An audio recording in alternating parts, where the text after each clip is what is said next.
Well, good morning, everyone. Before we begin, I want to welcome all our members back to the committee and extend a special welcome to the new members joining us. On the Republican side, we're joined by Senator Perdue and Senator Sass. On the Democrat side, we are joined by Senator Warren and Senator Peters.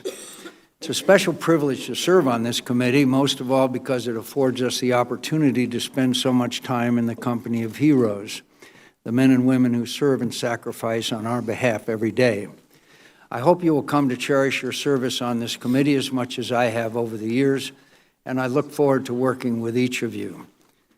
The committee meets this morning for the first in a series of hearings on cybersecurity to receive the testimony on foreign cyber threats to the United States.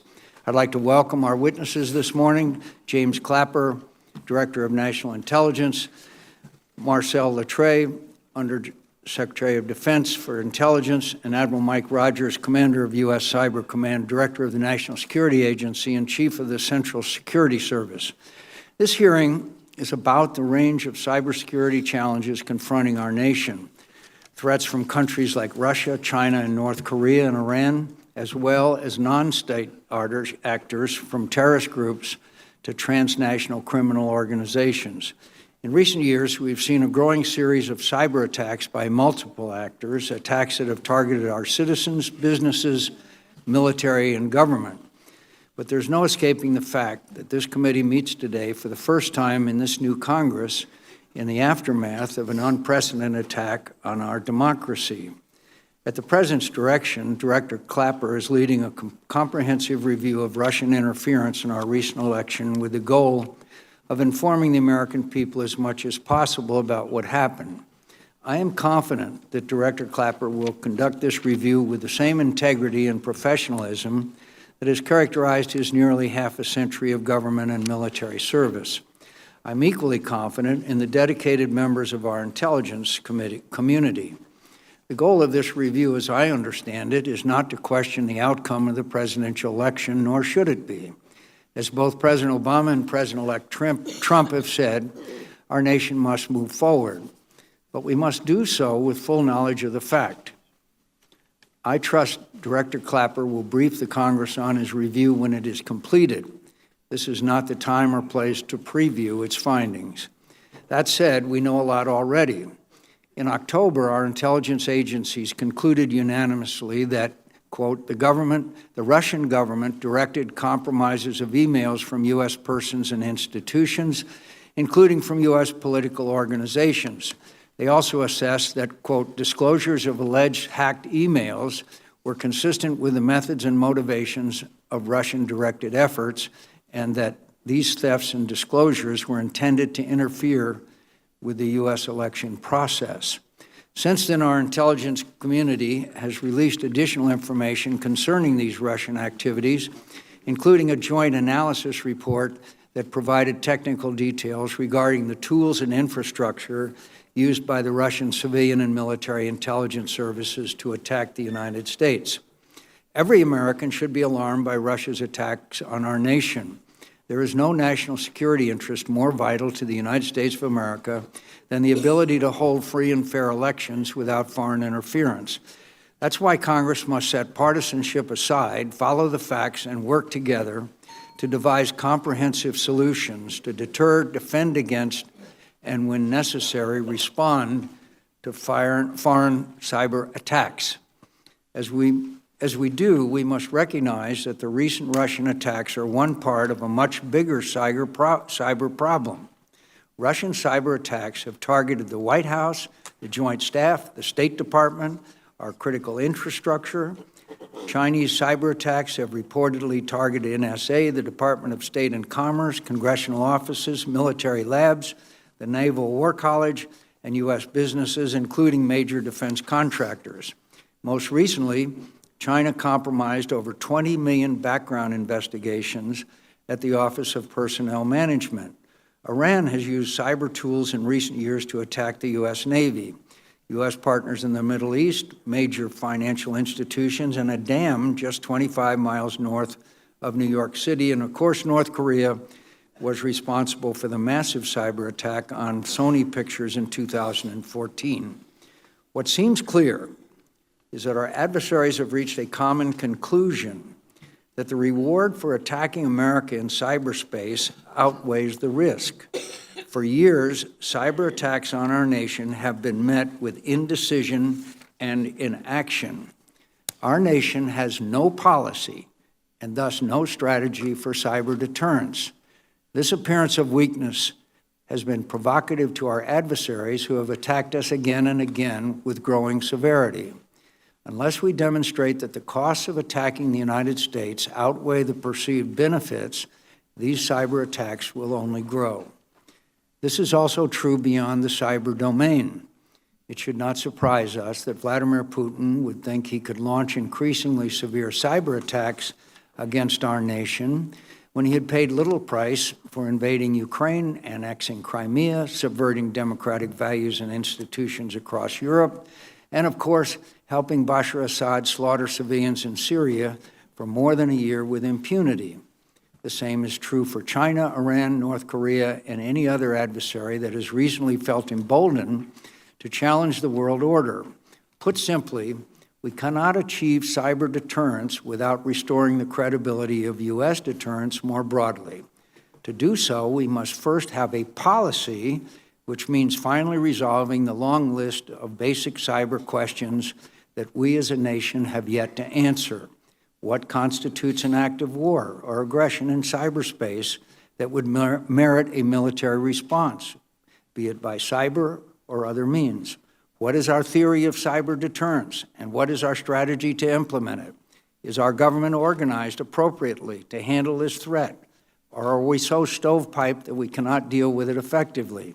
Who is accountable for this problem, and do they have sufficient authorities to deliver results? Are we in the Congress just as stovepiped on cyber as the executive branch, such that our oversight actually reinforces problems rather than helping to resolve them? Do we need to change how we are organized? This committee intends to hold a series of hearings in the months ahead to explore these and other questions, and we look forward to hearing the candid views of our distinguished witnesses today who have thought about and worked on these questions as much as anyone in our nation. Senator Reid. Well, thank you very much, Mr. Chairman. I want to commend you for your leadership in promptly scheduling this hearing on foreign cyber threats. I'd also like to welcome our witnesses, Director Clapper, Undersecretary Lettra, and Admiral Rogers. Thank you, gentlemen, for your service and your dedication. While I understand that our witnesses will be discussing the cyber threats that many countries, including China and India, pose to our nation, I would like to focus for a few minutes on the widely reported instances of Russian hacking and disinformation that raised concerns regarding the election of 2016.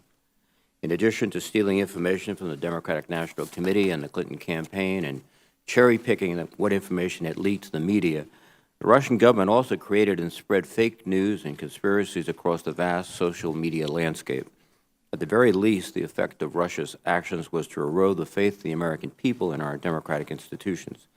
These and other cyber tools remain highly active and engaged in misinforming our political dialogue even today. There is still much we do not know, but Russia's involvement in these intrusions does not appear to be in any doubt. Russia's best cyber operators are judged to be as elusive and hard to identify as any in the world. In this case, however, detection and attribution were not so difficult, the implication being that Putin may have wanted us to know what he had done, seeking only a level of plausible deniability to support an official rejection of culpability. These Russian cyber attacks should be judged within the larger context of Russia's rejection of the post-Cold War international order and aggressive actions against its neighbors.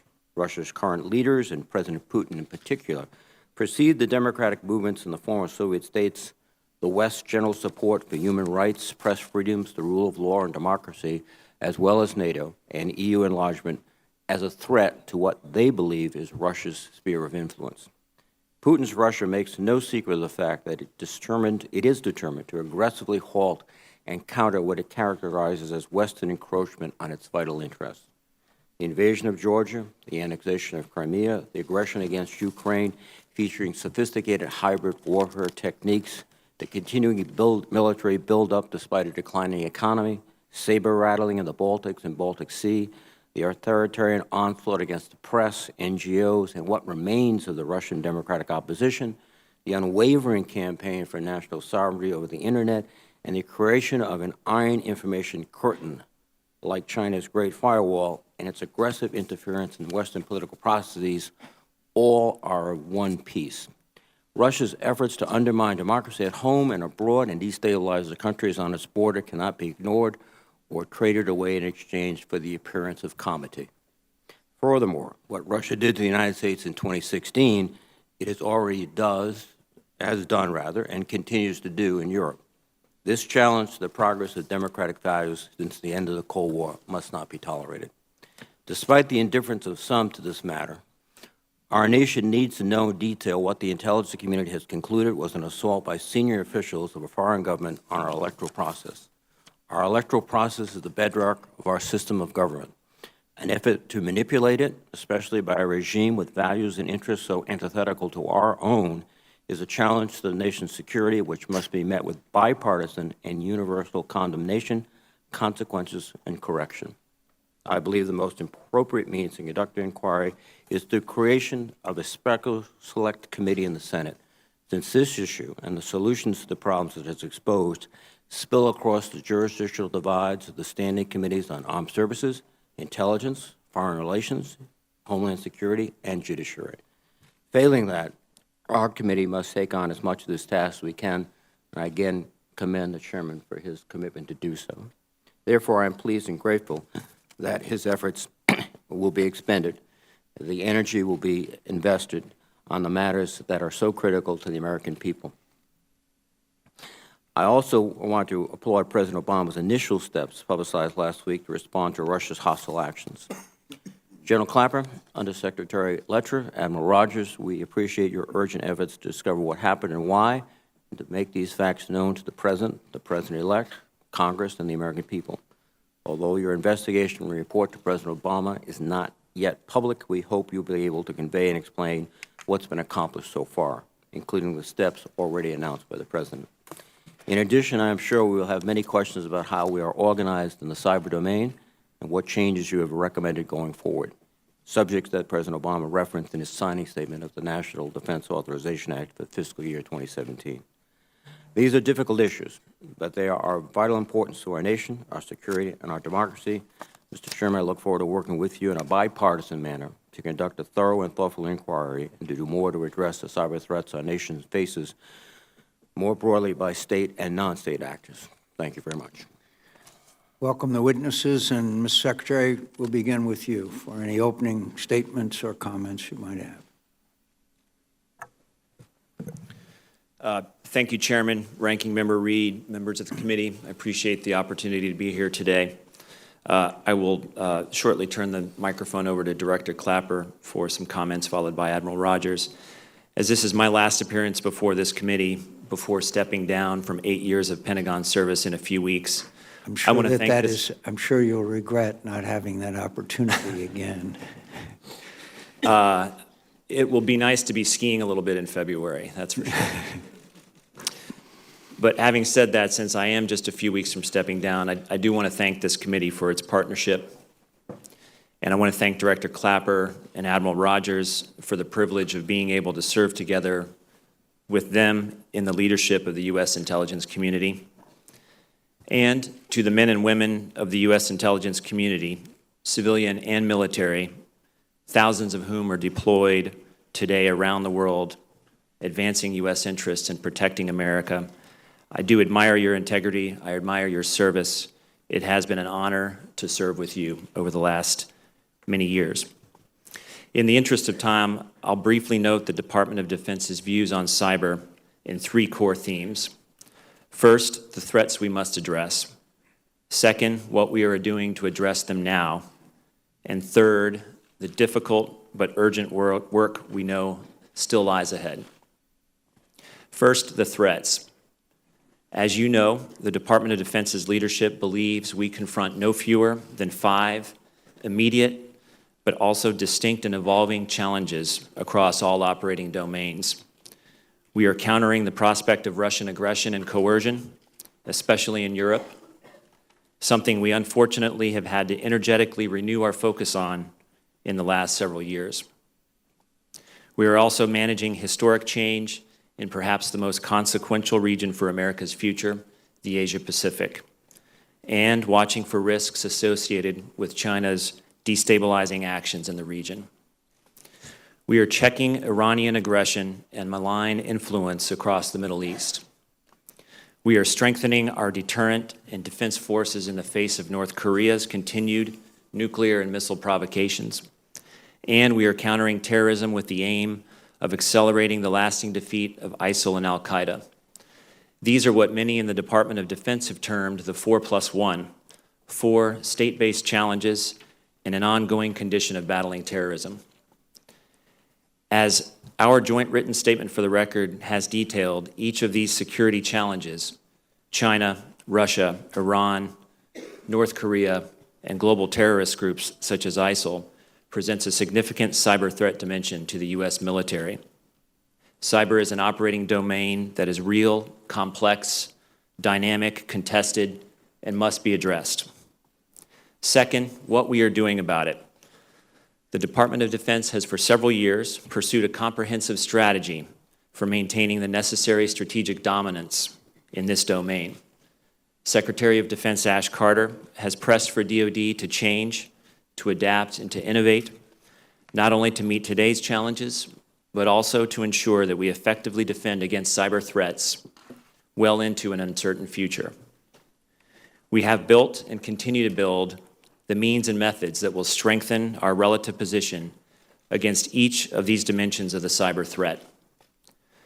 The government's cyber policies, reflected in presidential policy directives and executive orders, provide guidance on the absolute necessity of a whole-of-government approach critical to protecting our nation.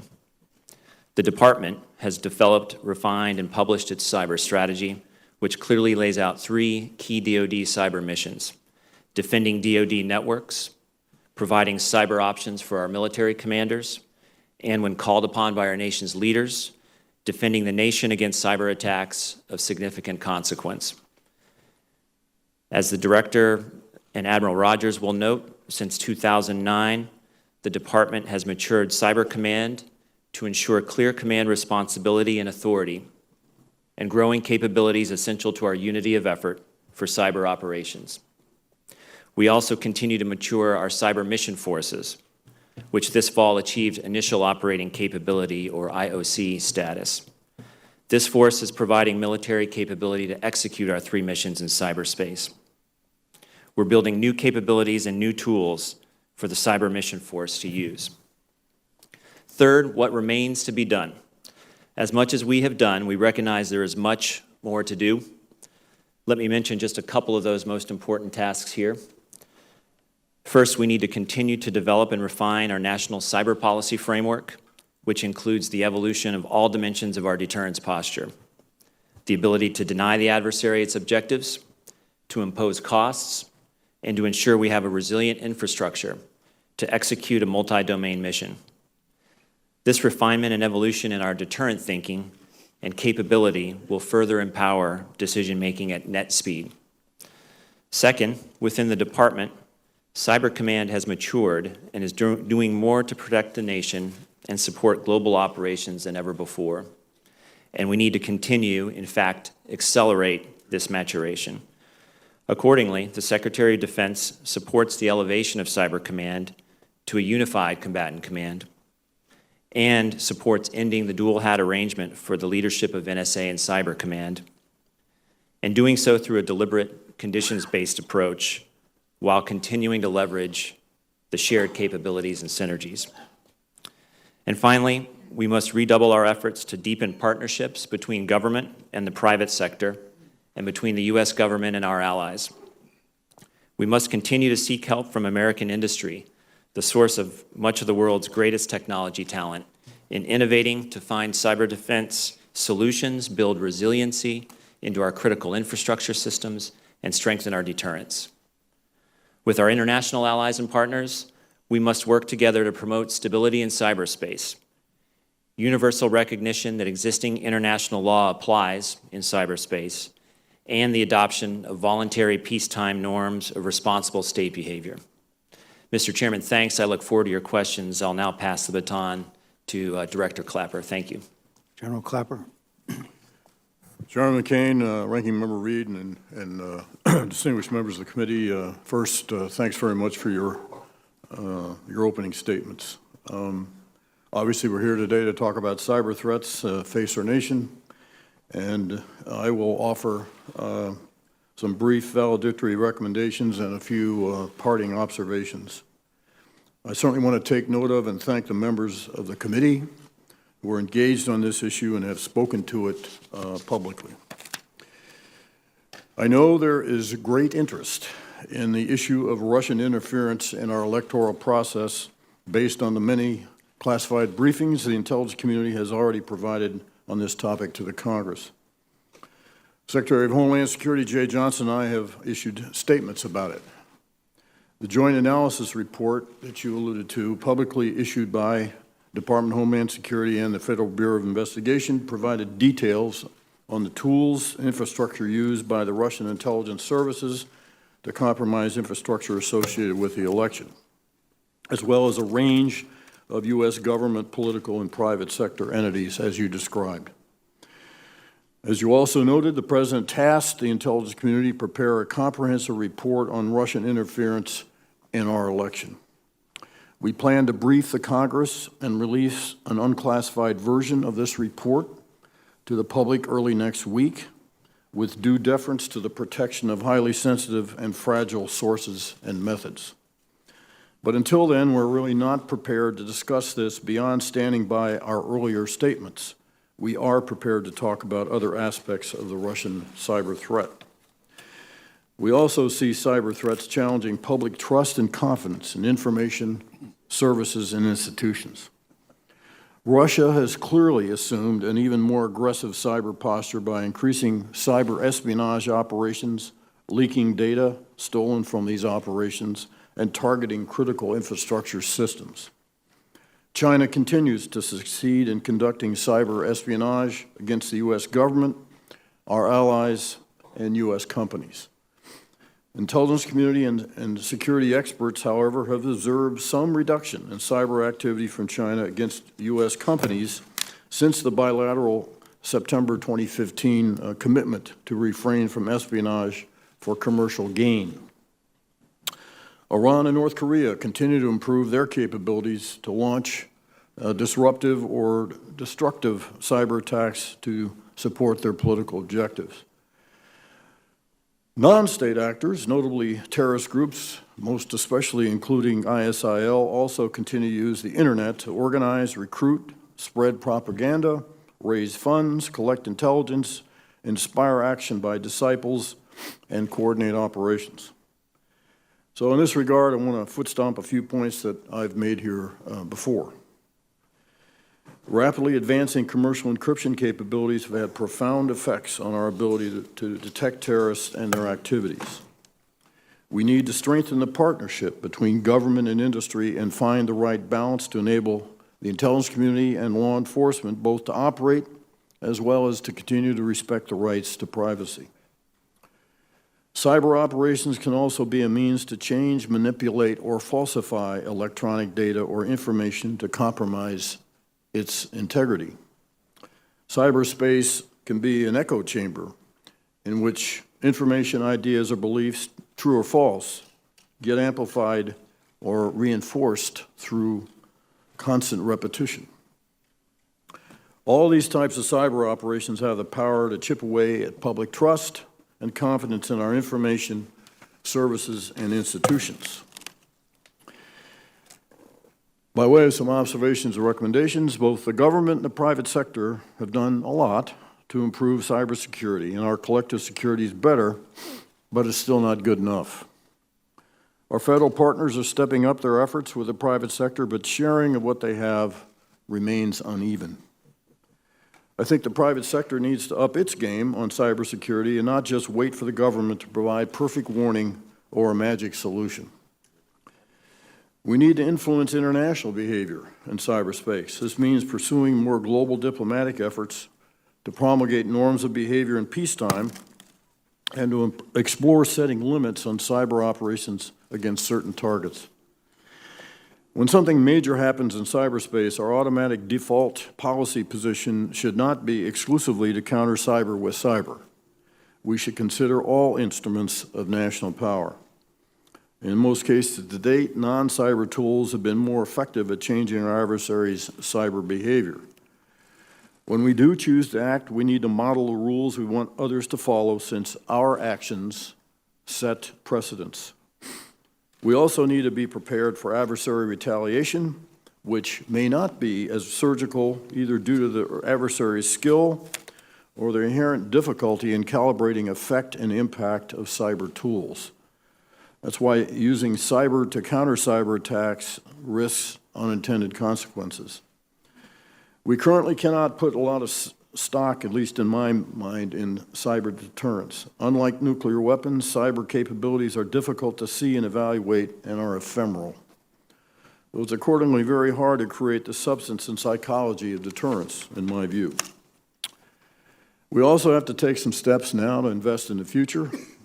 We need to rebuild trusted working relationships with industry and the private sector on specific issues like encryption and the roles and responsibilities for government, users, and industry. I believe we need to separate NSA and Cybercom. We should discontinue the temporary dual hat arrangement, which I helped design when I was Undersecretary of Defense for Intelligence 7 years ago. This isn't purely a military issue. I don't believe it is in NSA's or the IC's long-term best interest to continue the dual hat setup. Third, we must hire, train, and retain enough cyber talent and appropriately fuse cyber as a whole of IC workforce. Clearly, cyber will be a challenge for the U.S., the intelligence community, and our national security for the foreseeable future, and we need to be prepared for that. Adversaries are pushing the envelope, since this is a tool that doesn't cost much and sometimes is hard to attribute. I certainly appreciate, as we all do, the committee's interest in this difficult and important challenge. I'll wrap up by saying, after 53 years in the intelligence business in one capacity or another, happily, I've just got 15 days left. I'll miss being involved in the intelligence mission, and I'll most certainly miss the talented and dedicated patriots who are in the United States intelligence community. I'm very proud of the community of professionals I've represented here for the last 6.5 years, who don't get much public recognition and who like it that way. They've always supported me, and I'm confident they will do no less for my successor, whoever that turns out to be. So with that, let me stop and pass to Admiral Rogers. Thank you, General. Admiral Rogers. Chairman McCain, Ranking Member Reed, members of the committee, good morning. And thank you for the opportunity to appear before the committee today on behalf of the United States Cyber Command and the National Security Agency. I'm honored to appear besides Director Clapper and Undersecretary Lettra, and I applaud them both for their many years of public service. It's been a true honor, gentlemen. When we last met in September, I discussed the changing cyber threat environment, and today I look forward to further discussing this complex issue. Of course, some aspects of what we do must remain classified to protect our nation's security, so today I will limit my discussion to those in the public domain. We have seen over the course of the last year how this cyber threat environment is constantly evolving. We have all come to take for granted the interconnectivity that is being built into every facet of our lives. It creates opportunities and vulnerabilities. Those who would seek to harm our fellow Americans and our nation utilize the same internet, the same communications devices, and the same social media platforms that we, our families, and our friends here and around the world use. We must keep pace with such changes in order to provide policymakers and our operational commanders the intelligence and cyber capabilities they need to keep us safe. That means understanding our adversaries to the best of our ability and understanding what they mean to do and why. We're watching sophisticated adversaries involved in criminal behavior, terrorism planning, malicious cyber activities, and even outright cyber attacks. While this is a global problem, we have also recently witnessed the use of these tactics here at home. The statement for the record that we have provided jointly to this committee covers the threat picture worldwide, but I know this hearing today will inevitably focus on reports of interference in our recent elections. I echo Director Clapper in saying that we will await the findings of the just completed intelligence review ordered by the President and defer our comments on its specifics until after that review is shared with our leaders and congressional overseers. I do want to add, however, that over this last year, NSA and Cyber Command have worked extensively with our broader government partners to detect and monitor Russian cyber activity. The hacking of organizations and systems belonging to our election process is of great concern, and we'll continue to focus strongly on this activity. For NSA's part, we focus on the foreign threat actor in foreign spaces, but we share our information as readily as possible with the rest of our partners in the Department of Defense, the intelligence community, and federal law enforcement, as well as others within the U.S. government and the private sector. As you know, Russian cyber groups have a history of aggressively hacking into other countries' government, infrastructure, and even election systems. As I've indicated, this will remain a top priority for NSA and U.S. Cyber Command. In this changing threat environment, I'd like to take this opportunity to emphasize the importance of improving cybersecurity and working related issues across public and private sectors. We continue to engage with our partners around the world on what is acceptable and unacceptable behavior in cyberspace, and we clearly are not where we want to be, nor where we need to be in this regard. We continue to make investments in technologies and capabilities to improve detection of malicious cyber activities and make it more difficult for malicious cyber actors intending to do us harm. Combating cyber threats take more than technology. It takes talented, motivated people. And we are investing more than ever in the recruitment and retention of a skilled workforce that is knowledgeable, passionate, and dedicated to protecting the nation for the safety of our citizens and of our friends and allies around the world. Innovation is one of the key tenets of NSA and Cyber Command, and we need to invigorate the cyber workforce to think creatively about challenges that do not ascribe to traditional understandings of borders and boundaries. This remains a key driver and a key challenge as we look to the future. Cyber Command is well along in building our cyber mission force, deploying teams to defend the vital networks that support DoD operations, to support combatant commanders in their missions worldwide, and to bolster DoD's capacity and capabilities to defend the nation against cyber attacks of significant consequence. The organizations I lead, U.S. Cyber Command and the National Security Agency, have provided intelligence, expert advice, and tailored options to the nation's decision makers in response to recent events. Much of their activity can only be discussed in classified channels, but I must say I'm proud of what both organizations have accomplished and will accomplish, even as we acknowledge we have to do more. I look forward to your questions, and finally, on one personal note, I apologize to all of you. I have an ongoing back issue, and if I have to stand up in the course of this time period, please don't take that as a sign of disrespect in any way. I guess I'm just getting older. That's all I have for you, sir. I know how you feel.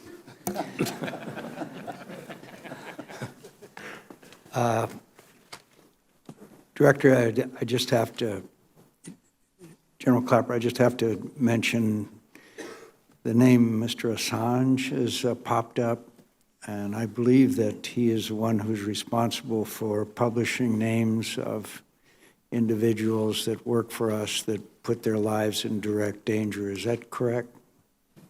Yes, he has. And do you think that there's any credibility we should attach to this individual, given his record of Not in my view. not in your view? Admiral Rogers? I would second those comments. Thank you. For the record, on October 7th, the Homeland Security and Office of Director of National Intelligence, their assessment was that the U.S. intelligence community is confident that the Russian government directed the recent compromise of emails from U.S. persons and institutions, including from U.S. political organizations. Goes on to say these thefts and disclosures are intended to interfere with the U.S. election process. Quote, such activity is not new to Moscow. Russians have used similar tactics and techniques across Europe and Eurasia. Quote, based on the scope and sensitivity of these efforts, that only Russia's senior-most officials could have authorized these activities. General Clapper, those are still operable and correct statements? Yes, Chairman McCain, they are. As I indicated in my statement, we stand actually more resolutely on the strength of that statement that we made on the 7th of October. I thank you. And so really what we're talking about is if they succeeded in changing the results of an election, which none of us believe they were, that would have to constitute an attack on the United States of America because of the effects if they had succeeded. Would you agree with that? First, we cannot say, they did not change any vote tallies or anything of that sort. Yeah, I'm just And talking we have about- we have no way of gauging the impact that, certainly the intelligence community can't gauge the impact it had on choices the electorate made. There's no way for us to gauge that. Whether or not that constitutes an act of war, I think, is a very heavy policy call that I don't believe the intelligence community should make, but it's certainly would carry, in my view, great gravity. Thank you. Admiral Rogers, have you seen this problem in your position getting worse or better? In other words, it's my information that their techniques have improved, their capabilities improved, the degree of success has improved. Is that your assessment? So I have publicly said before that the Russians are a peer competitor in cyber. If you look broadly beyond the Russians to cyber writ large, the level of capability of nation states and actors around the world continues to increase. I can't think of a single significant actor out there who is either decreasing their level of investment, getting worse in their tradecraft or capability, or in any way backing away from significant investments in cyber. And with all due respect to you, Mr. Secretary, I have not seen a policy. In other words, I don't think any of our intelligence people know what to do if there is an attack besides report it. I don't think that any of our people know if they see an attack coming, what specific action should be taken. Maybe I'm missing something, but I've asked time after time, what do you do in the case of an attack? And there's not been an answer. There's not been an answer. And I believe that unless we have specific instructions to these wonderful men and women who are doing all this work, then we're going to be bystanders and observers. Yeah, I'm glad to hear you respond to that. Mr. Chairman, you're right that we have a lot more work to do to put the right deterrence and response framework in place on cyber. This is somewhat of a new domain of operations and, in some cases, warfare. And in my personal opinion, the next administration would be well served to focus very early on those questions of continuing to develop our overarching policy, a comprehensive approach, and a increasingly robust and refined deterrence framework. Thank you. Finally, Director and Admiral, would it make your job easier if you didn't have to report to 7 different committees?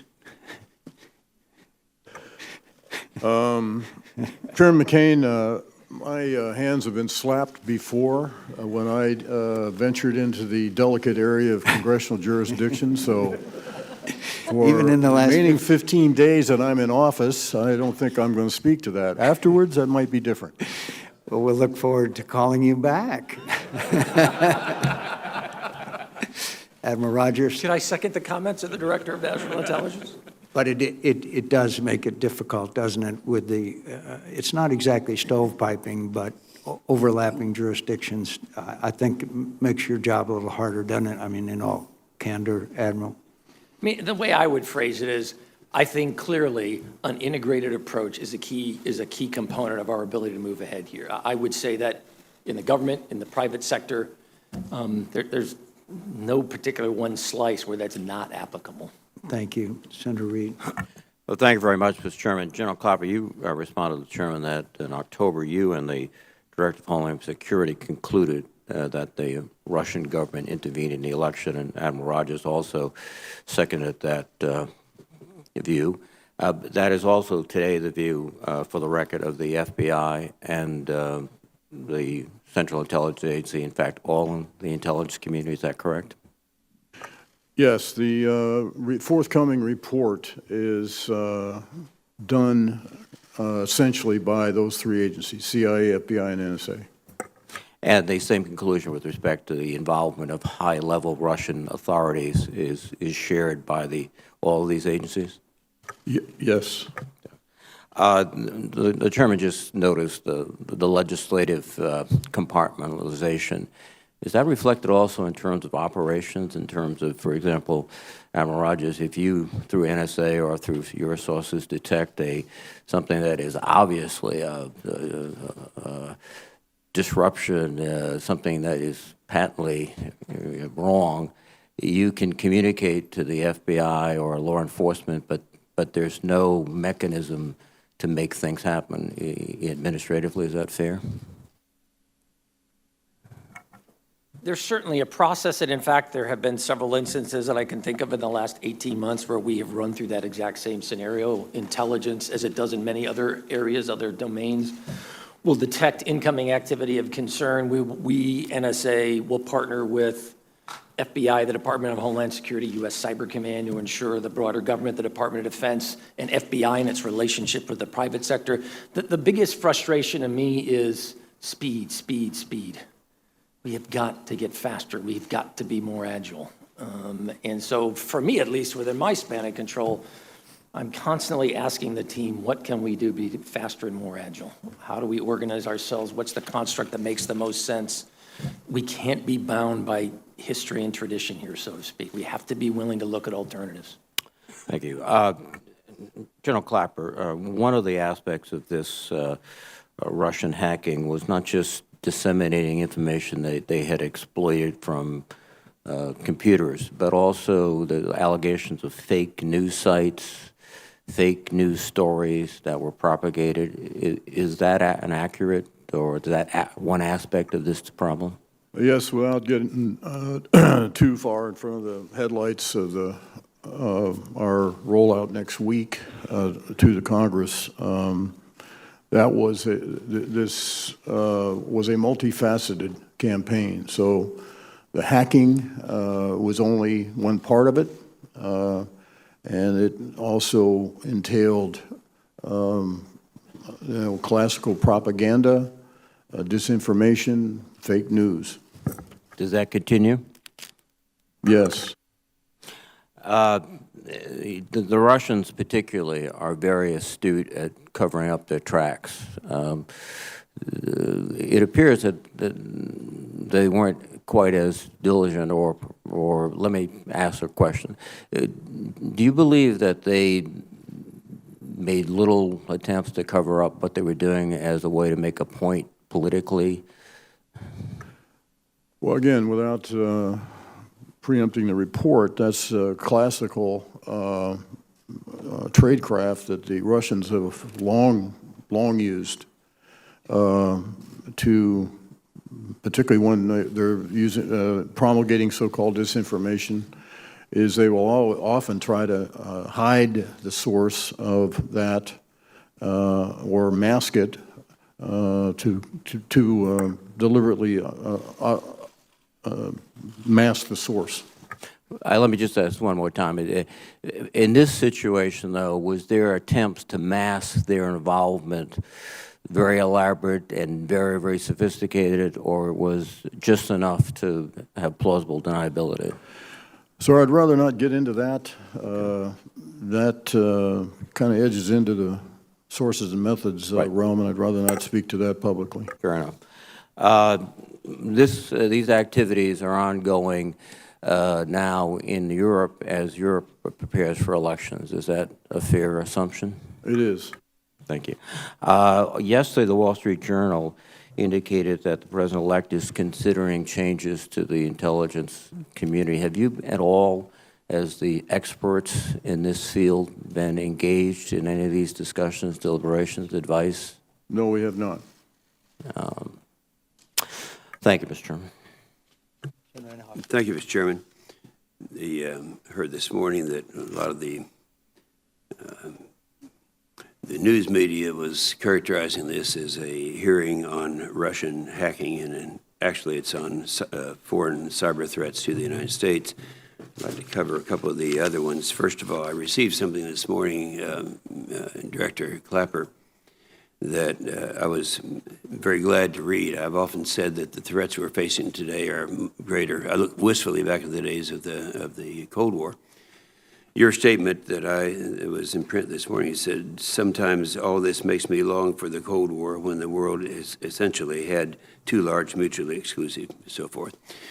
You know, I think it's important that we talk about this because the general public is not aware of the nature of the threats that are out there that have not been out there before.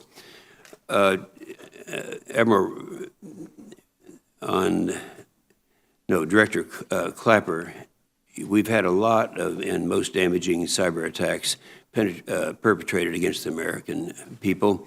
When the chairman gave his opening statement, he singled out 3 or 4 of them. One of them was the OPM incident. That was 2014 and 15. Office of Personnel Management. It was a breach and theft of personal information, birth dates, home addresses, social security numbers of over 22 million individuals. I'd like to ask you what action was taken after that and what kind of effect that might have had on the behavior of the Chinese. Well, the major action that we took, of course, was remediation in terms of advising people of what the potential risks were. And of course, there was a lot of work done. NSA was deeply involved in this in enhancing or improving the cybersecurity posture of OPM, and Admiral Rogers might speak to that. I would say that this was espionage. It was not an attack per se, and of course, I always a bit reticent about, people who live in glass houses shouldn't throw publicly too many rocks. So there is, I think, a difference between, an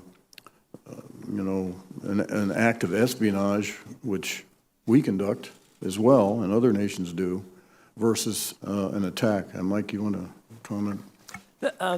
Just as a broader point, I think the OPM issue highlights that massive data concentrations increasingly have value all of their own. What do I mean by that? I can remember 10 years ago, earlier in my time in cyber, thinking to myself, large databases like OPM are so large, the ability of an intruder, an external actor to actually access, fully extract, and bore their way through millions upon millions of records would be difficult. But with the power of big data analytics, large data concentrations now become increasingly attractive targets because the ability to mine that data for insights, which is what we think drove this action in the first place, becomes more and more easily done. Okay, I appreciate that very much. In your joint statement, and by the way, I like the idea of joint statements. It makes our questioning a lot easier. You talk about you end up stating through one of your paragraphs, in short, cyber threat cannot be eliminated. Rather, cyber threat must be managed. And it's interesting that in the Edison Electric Institute, it's a publication, I think it just came in this morning, they say exactly the same thing. This seems to be one of the rare cases where we have government and industry working together. Their statement was the electric power industry recognizes that it cannot protect all assets from all threats and instead must manage risk. Now, they go on to describe the working together with government, and they say the industry's security strategies constantly evolve and are closely coordinated with the federal government through a partnership called the Electricity Subsector Coordinating Council, the ESCC. Is that something you could comment? Is that are we looking at getting some success out of that? I think it's emblematic of a lot of work that the intelligence community has done, the Department of Homeland Security, in engaging with each of the, I think, 16 key infrastructure sectors in this country. And providing, what we have embarked on is providing them tailored to each one of those sectors intelligence estimates of what the threats and vulnerabilities are, in order to help them take measures to enhance their cybersecurity. I think the major point here is that if there is any connection whatsoever with the internet, there is an inherent security vulnerability, and we have to manage that, the risk that is generated accordingly with full knowledge of that fact. If there's an internet connection, there's always going to be a vulnerability. Mike? I would echo that. I think part of our challenge is our defensive strategy must be two-pronged. We have to spend time making it difficult for people to gain access, but we must acknowledge that despite our best efforts, there is a probability that they are still going to get in. So what do? As a guy who defends networks on the Cyber Command side, I would tell you it is a whole different thought process, methodology, prioritization, and risk approach in dealing with someone who's already in your network versus trying to keep them out in the first place. And we have to be able to do both. I appreciate that. My time has expired. I have one last question, just for the record. You can not answer it at this time, but a year ago, is a year and 2 months ago, I think it was, Admiral Rogers, you made a statement before this committee that we, quote, we have peer competitors in cyberspace, and some of them have already hinted that they hold the power to cripple our infrastructure and set back our standard of living if they choose. I'd like, for the record, if you could just kind of outline which of our peer competitors might be the closest to choosing to use their power. As I have publicly said before, the Russians are the peer competitor to us, but I look at other nations. You look at China, for example, and the level of capability and investment they're making. I'm watching their abilities rise significantly. Iran, North Korea, currently at a moderate level, but clearly the level of investment, the capability we're seeing, and their willingness to employ cyber in some very aggressive ways that would be way beyond our normal risk calculus is of concern. I think it is the general assumption that you all have said that our systems can be invaded that has the American people, we as policymakers concerned, but the average American concerned that there is no privacy anymore. General, do you think in the report next week that you all will ascribe a motivation to Putin for the election attempt?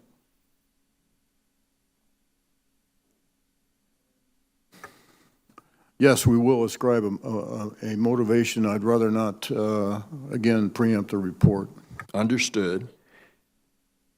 Well, then will you discuss after the report what is sufficient in the future to impose enough cost to make them stop this kind of activity? No, we won't. If we're going to speak to that, that would be separate from the report. What the report will include, per the President's tasking, was a section contributed by the Department of Homeland Security and NIST, I believe, on best practices for defending. But it does not speak to that which is really out of our lane. That's a policy call. So we're now talking about deterrence. And as one of you said in your testimony, it's not like the nuclear standoff of mutually assured destruction, because we don't have a particular deterrence now. Would you discuss that? Point I was trying to make is that in the case of nuclear deterrence, there are instruments you can see, feel, touch, measure, weaponry. We've had a demonstration a long time ago of the impact of nuclear weaponry. And that is what creates both the physical substance of deterrence as well as the psychology. And the problem with the cyber domain, doesn't have those physical dimensions that you can measure, see, feel, and touch as we do with nuclear deterrence. So let me give you an example. Help us understand, had the supposed invasion into the Vermont utility been, in fact, an invasion by a foreign power, and ascribed to that was shutting it down, if that had been the case, what would be some of the options that we would do? Well, again, this would be, as I understand it, by the way, it was not, but had it been from, say, malware planted by a foreign power, I think that's something would be very situational dependent as to what to do about it. As I indicated in my remarks, perhaps a cyber reaction to a cyber act may not be the best course of action. Some other form of national power, sanctions, is what we have traditionally used. And as I also indicated, the problem, at least for me, is, and I'll ask others to speak if they want to, is not knowing, if you do retaliate in a cyber context, not knowing exactly what counter-retaliation you'll get back. Now, we go through all kinds of exquisite thought processes on deciding how to react. We try to be very surgical, very precise. We try to gauge what the second-order or unintended consequences might be. I don't think others are similarly disposed to consider such precision and such exactness when they respond. So there's always that issue of counter-retaliation, ergo my brief mention that it's, in my view, best to consider all instruments of national power. And I think that's what's concerning us. Could we, the United States, do we have the ability that we could make it so tough on North Korea with a cyber attack that it would deter them from some of their strange behavior? Not necessarily via a direct cyber reaction, given the difficulty of gaining access to their cyber networks. Thank you. Director Clapper, you're pretty far along on the report that will be released next week, obviously.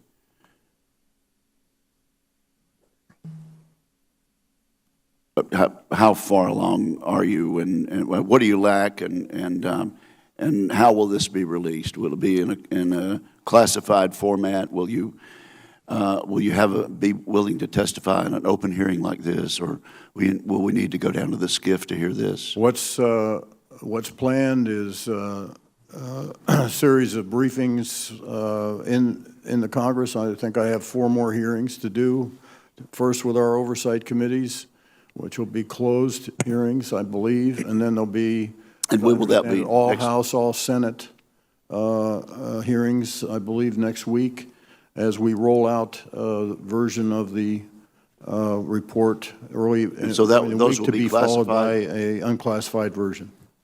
I see. So the public will not hear sources and methods, but you think it'll be fairly convincing without going beyond what? I assure you that I intend to push the envelope as much as I can on, particularly on the unclassified version, because I think the public should know as much about this as possible. This is why I felt very strongly about the statement we made in October. And so we'll be as forthcoming as we can, but there are some sensitive and fragile sources and methods here, which is one reason why we're reticent to talk about it in this setting. Right, and you've said that, and I expect you'll be challenged with some very talented questioners up and down the dais here today on that. And I would have to support what Senator Nelson has said. As regrettable and reprehensible as the hacking of political parties is, I do think Senator Nelson has touched on really a the larger issue, which really is the subject matter of this hearing, and that is what the real threats are. And it concerns me that that we really don't know what the deterrence ought to be, and I wonder at what level are conversations taking place within the administration or within the intelligence community about what is appropriate in terms of a response. You mentioned cyber, countering cyber with cyber is not necessarily the number one solution. Secretary Littré mentioned that we should impose costs, and perhaps after you answer, I can ask him to expound on that also. Well, we have had many discussions in the White House Situation Room at Deputies Committee, Principals Committee, and NSC meetings about what to do when we have these attacks. I think the Sony attack by the North Koreans is a case in point. And there you get into the complexities of, if you launch a counter cyber attack, and you're, I have to be careful here, but you have to use some other nation's infrastructure in order to mount that attack. And well, that gets into, as I've learned, the complex legal issues involving international law. And so the judgment was to impose some other costs other than a direct cyber retaliation. Did you recommend the President's sanctions? Were his actions in response to the Russian hacking part of your recommendation, or did that come from someone else?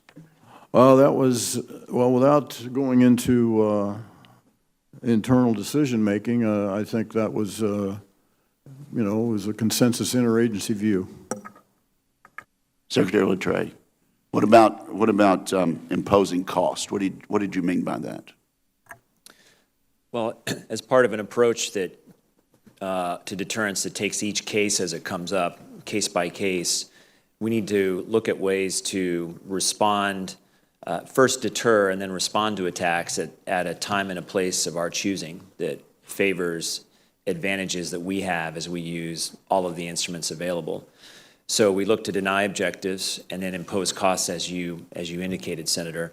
Imposing costs really can come from things like were announced last week with the sanctions that were applied in the case of the Russian hacking situation. But they can go more broadly than that. From the military's perspective, we're concerned not just about Russia's cyber hacking, but also about a range of aggressive actions by Russia across multiple regions of the globe.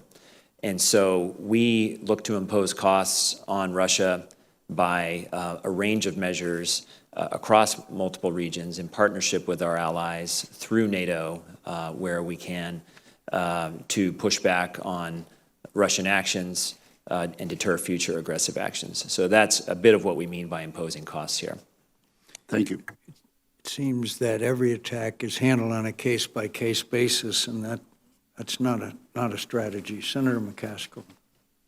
Thank you. I know this has probably confused you a little bit, General Clapper, but review again how long you have been working in intelligence.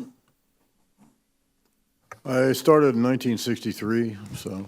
And you enlisted in '63, correct? No, I enlisted in the Marine Corps in 1961. And then transferred to the Air Force? Right. And you flew support for combat missions in Vietnam? I did 2 tours in Southeast Asia, one in Vietnam in 1965 and '66, and then I was stationed in Thailand flying reconnaissance missions over Laos and Cambodia in 1970 and 71.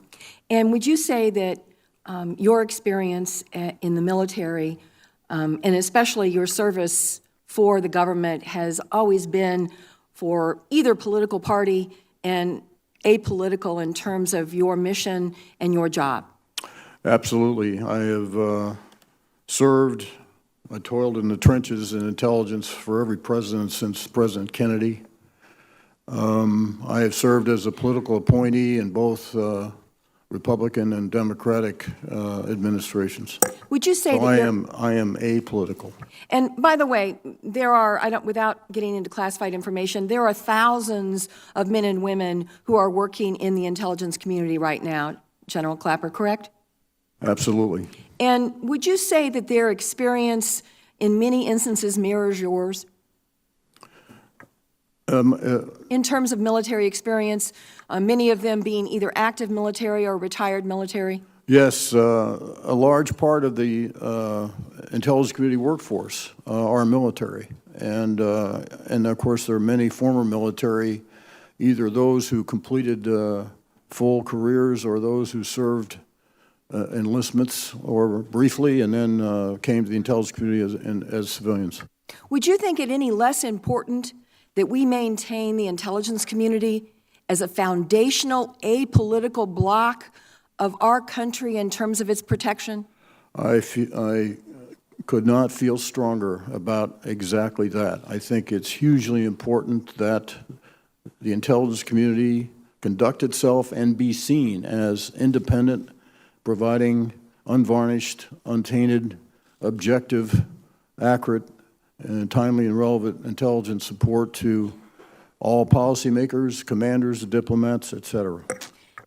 Do, in fact, the intelligence community, members of the intelligence community, engage in life-threatening and very dangerous missions every day, particularly as it relates to the war on terror? You only need to walk into the lobby of CIA and look at the stars on the wall or the front lobby of NSA and the number of intelligence people that have paid the ultimate price in the service of their country. So let's talk about who benefits from a president-elect trashing the intelligence community. Who benefits from that, Director Clapper? The American people, them losing confidence in the intelligence community and the work of the intelligence community. Who actually is the benefactor of someone who is about to become commander-in-chief trashing the intelligence community?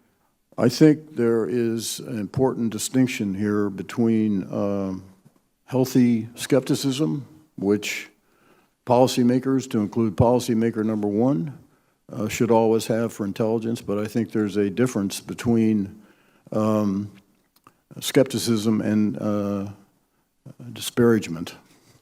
And I assume that the biggest benefactors of the American people having less confidence in the intelligence community are, in fact, the actors you have named today: Iran, North Korea, China, Russia, and ISIS. The intelligence community is not perfect. We are an organization of human beings, and we're prone sometimes to make errors. I don't think the intelligence community gets the credit it's due for what it does day in and day out to keep this nation safe and secure, and the number of plots, just one example, terrorist plots that have been thwarted, both those focused on this country and other countries.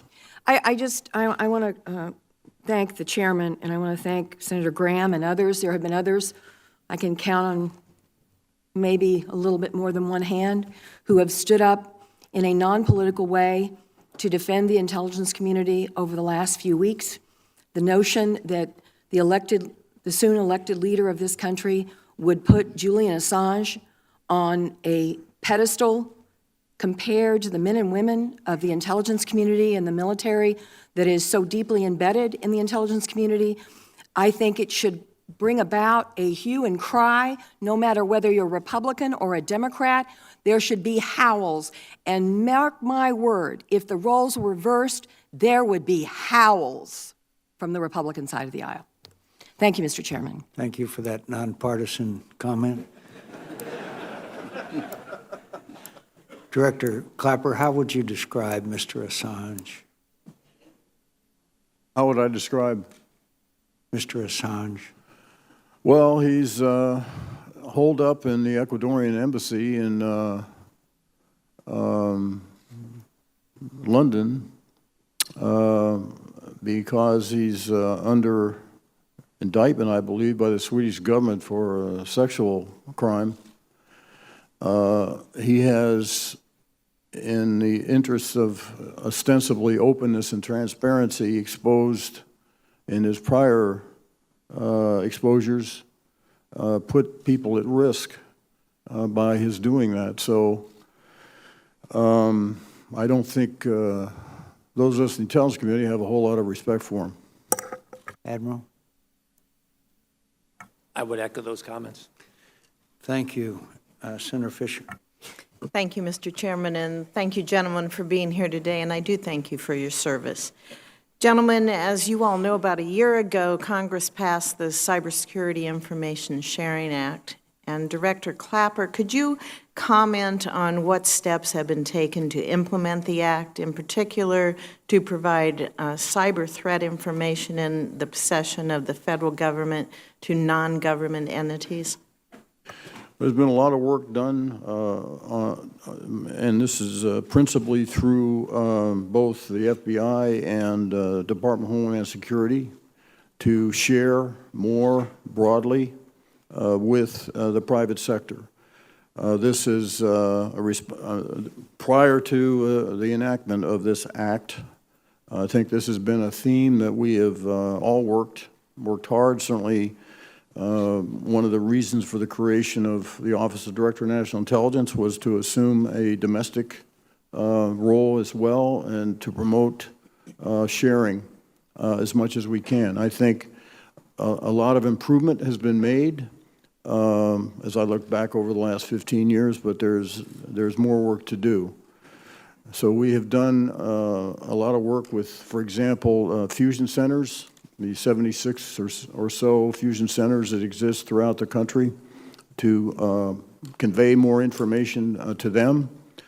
I have a network of 12 domestic DNI reps, Director of National Intelligence Representatives, which are FBI special agents in charge, and we work through them, those instrumentalities on a regional basis to convey more information, particularly on cyber threats, to state, local officials as well as the private sector. Thank you, sir. And Admiral Rogers, what is your assessment of the current state of information sharing between the government and private sector, especially regarding cybersecurity threats? And more importantly, what is the appropriate level of expectation to have with respect to that information sharing? So in some ways, I'd characterize it as uneven. Some sector relationships, as you heard General Clapper talk about the 16 sectors within the critical infrastructure of our nation. Some sectors, the relationship's very mature. Information tends to flow very regularly. Other sectors, it's not quite as mature. I think the positive side is with the legislation, we've now developed a framework for how we do it. I still am concerned on the government side. I don't only speak for NSA and Cyber Command. On the government side, I'm not entirely comfortable that the products that I am generating are optimized to achieve outcomes for our, private counterparts. I'm always trying to remind our team, our success needs to be defined by the customer, not what we think is the right format or the right things to share. Do you think there's any additional legislation that's going to be required that, I guess I'm asking, what do you need? Do you think there's proper authorities that are currently in place, or do we need new legislation, or do you guys just need to improve on your execution of it? Probably all the above, to be very honest. I look at what are the changes that we're going to need collectively to create the workforce of the future. Does the current structure, I work within a DOD and an Intel framework, but I would argue this is kind of universal. It doesn't matter where you're working. What is the structure? What's the recruitment and the benefit process that we need to retain and attract a workforce? I'm curious, with the new administration coming in, their broad view of roles and responsibilities, are they comfortable with the current structure? Will their view be that we need to fundamentally relook at something different? I'd be the first to acknowledge, as I previously said this morning, we have got to get faster. We have got to get faster. You've talked about case by case and the ad hoc nature of our policies when it comes to cyberspace before this committee many, many times. And that's been an issue that this committee and the ETC subcommittee in particular is tried to address by requiring strategies so that we can deter these hostile actors and delegations of authority, a definition of what an act of war in cyberspace is. You know, we can go on and on. The chairman just mentioned we don't have a strategy. Some of us just don't feel there's a strategy that's laid out there. When you talk about speed and dealing with cyber attacks, I assume you're just referring to our agencies in responding to attack that is directly upon us. Do you think there needs to be any kind of consensus building on the international stage with our allies in order to increase speed, or would that delay it even more, trying to run this through channels and trying to respond quickly? Do we reach out to allies, or do we perform our first duty in protecting this country? So we routinely do that now. You clearly have highlighted it's a bit of a double-edged sword. But it goes to the point from my perspective, cyber just doesn't recognize many of these boundaries. And so when you're trying to deal with an incident, is this something that is truly totally domestic, or has it originated from somewhere external to our nation? What kind of infrastructure did it pass through? There's a whole lot of complexity to this. So I apologize. It's not a simple binary choice there, even as I acknowledge there are trade-offs. Okay, thank you. Thank you, Mr. Chair. Thanks, Mr. Chairman. I want to join Senator McCaskill in expressing my appreciation for the service of our intelligence community, and to you, Mr. Chairman, for your very strong and courageous statements in support of the work of this committee to give credit and credibility to that intelligence community, and to your statements also about the importance of cyber warfare. It's not the first time we've been here on this topic, and you have been resolute and steadfast in seeking to elevate public awareness and public consciousness about the importance of cyber attacks on this country and the threat of cyber warfare. And I want to explore a little bit why these very demeaning and dismissive comments about our intelligence community are so dangerous to our nation. Is it not true, Mr. Clapper, that public support for robust responses to cyber attacks on our nation depends on the credibility of our intelligence community, and dismissing the conclusions, very credible and significant conclusions about the Russian attack, undermines public support for actions that the President must take to deter and punish these kinds of actions? I do think that public trust and confidence in the intelligence community is crucial. And both in this country, and I think the dependence that other countries, other nations have on the U.S. intelligence community. And I've received many expressions of concern from foreign counterparts about the disparagement of the U.S. intelligence community, or I should say what has been interpreted as disparagement of the intelligence community. Well, there's no question about the disparagement. There's no question about the dismissing and demeaning of the intelligence community, entirely unmerited. And would you agree, in light of your saying that you are even more resolute now in your conclusion about Russian involvement in this hacking, that comparing it to the judgment made about weapons of mass destruction in the Iraq situation is totally a red herring, totally wrong? Yes, I agree with that. My fingerprints were on that national intelligence estimate. I was in the community then, that was 13 years ago. We have done many, many things to improve our processes, particularly with respect to national intelligence estimates. in order to prevent that from happening again. Whatever else you want to say about the intelligence community, it is a learning organization, and we do try to learn lessons. It's a very difficult business, and getting harder all the time.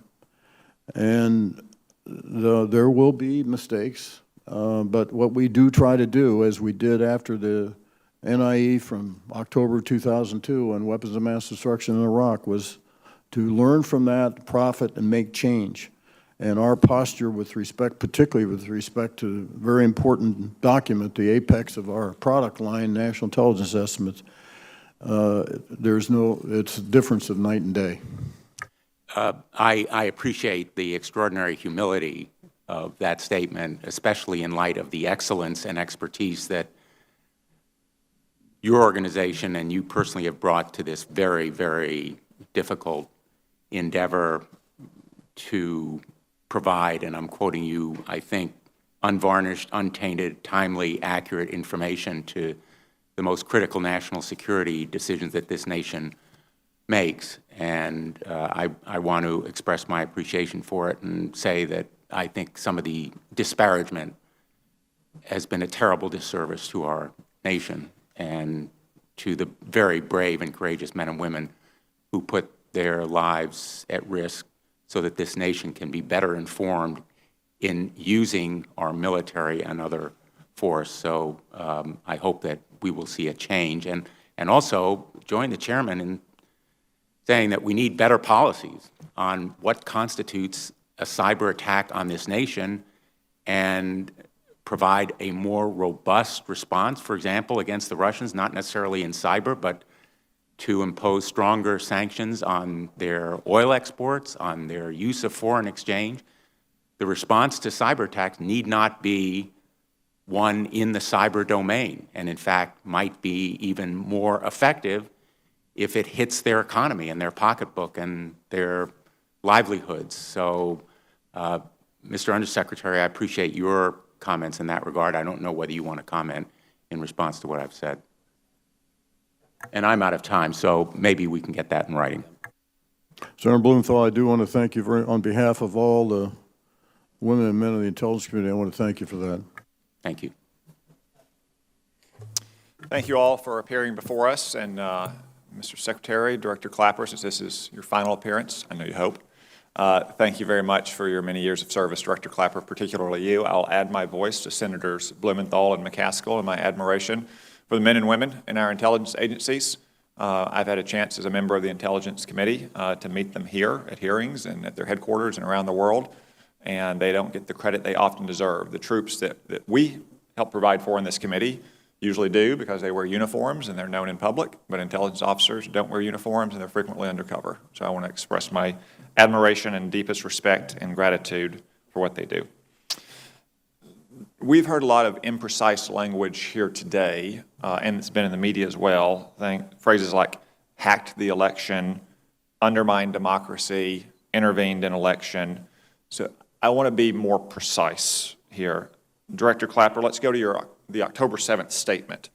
That says, quote, the recent compromises of emails from U.S. persons and institutions, including from U.S. political organizations, was directed by the Russian government.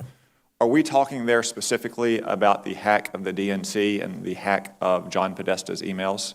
Yes. Are we talking about anything else? Well, that was essentially at the time what we were talking about. At the time then, it says that the recent disclosures through websites like DC Leaks and WikiLeaks are consistent with the methods and motivations of Russian-directed efforts. DNC emails were leaked at first, I believe, in July. Is that what the statement is talking about there? I believe so.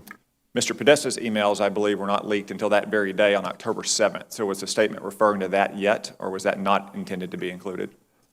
I'd have to research the exact chronology of when John Podesta's emails were compromised.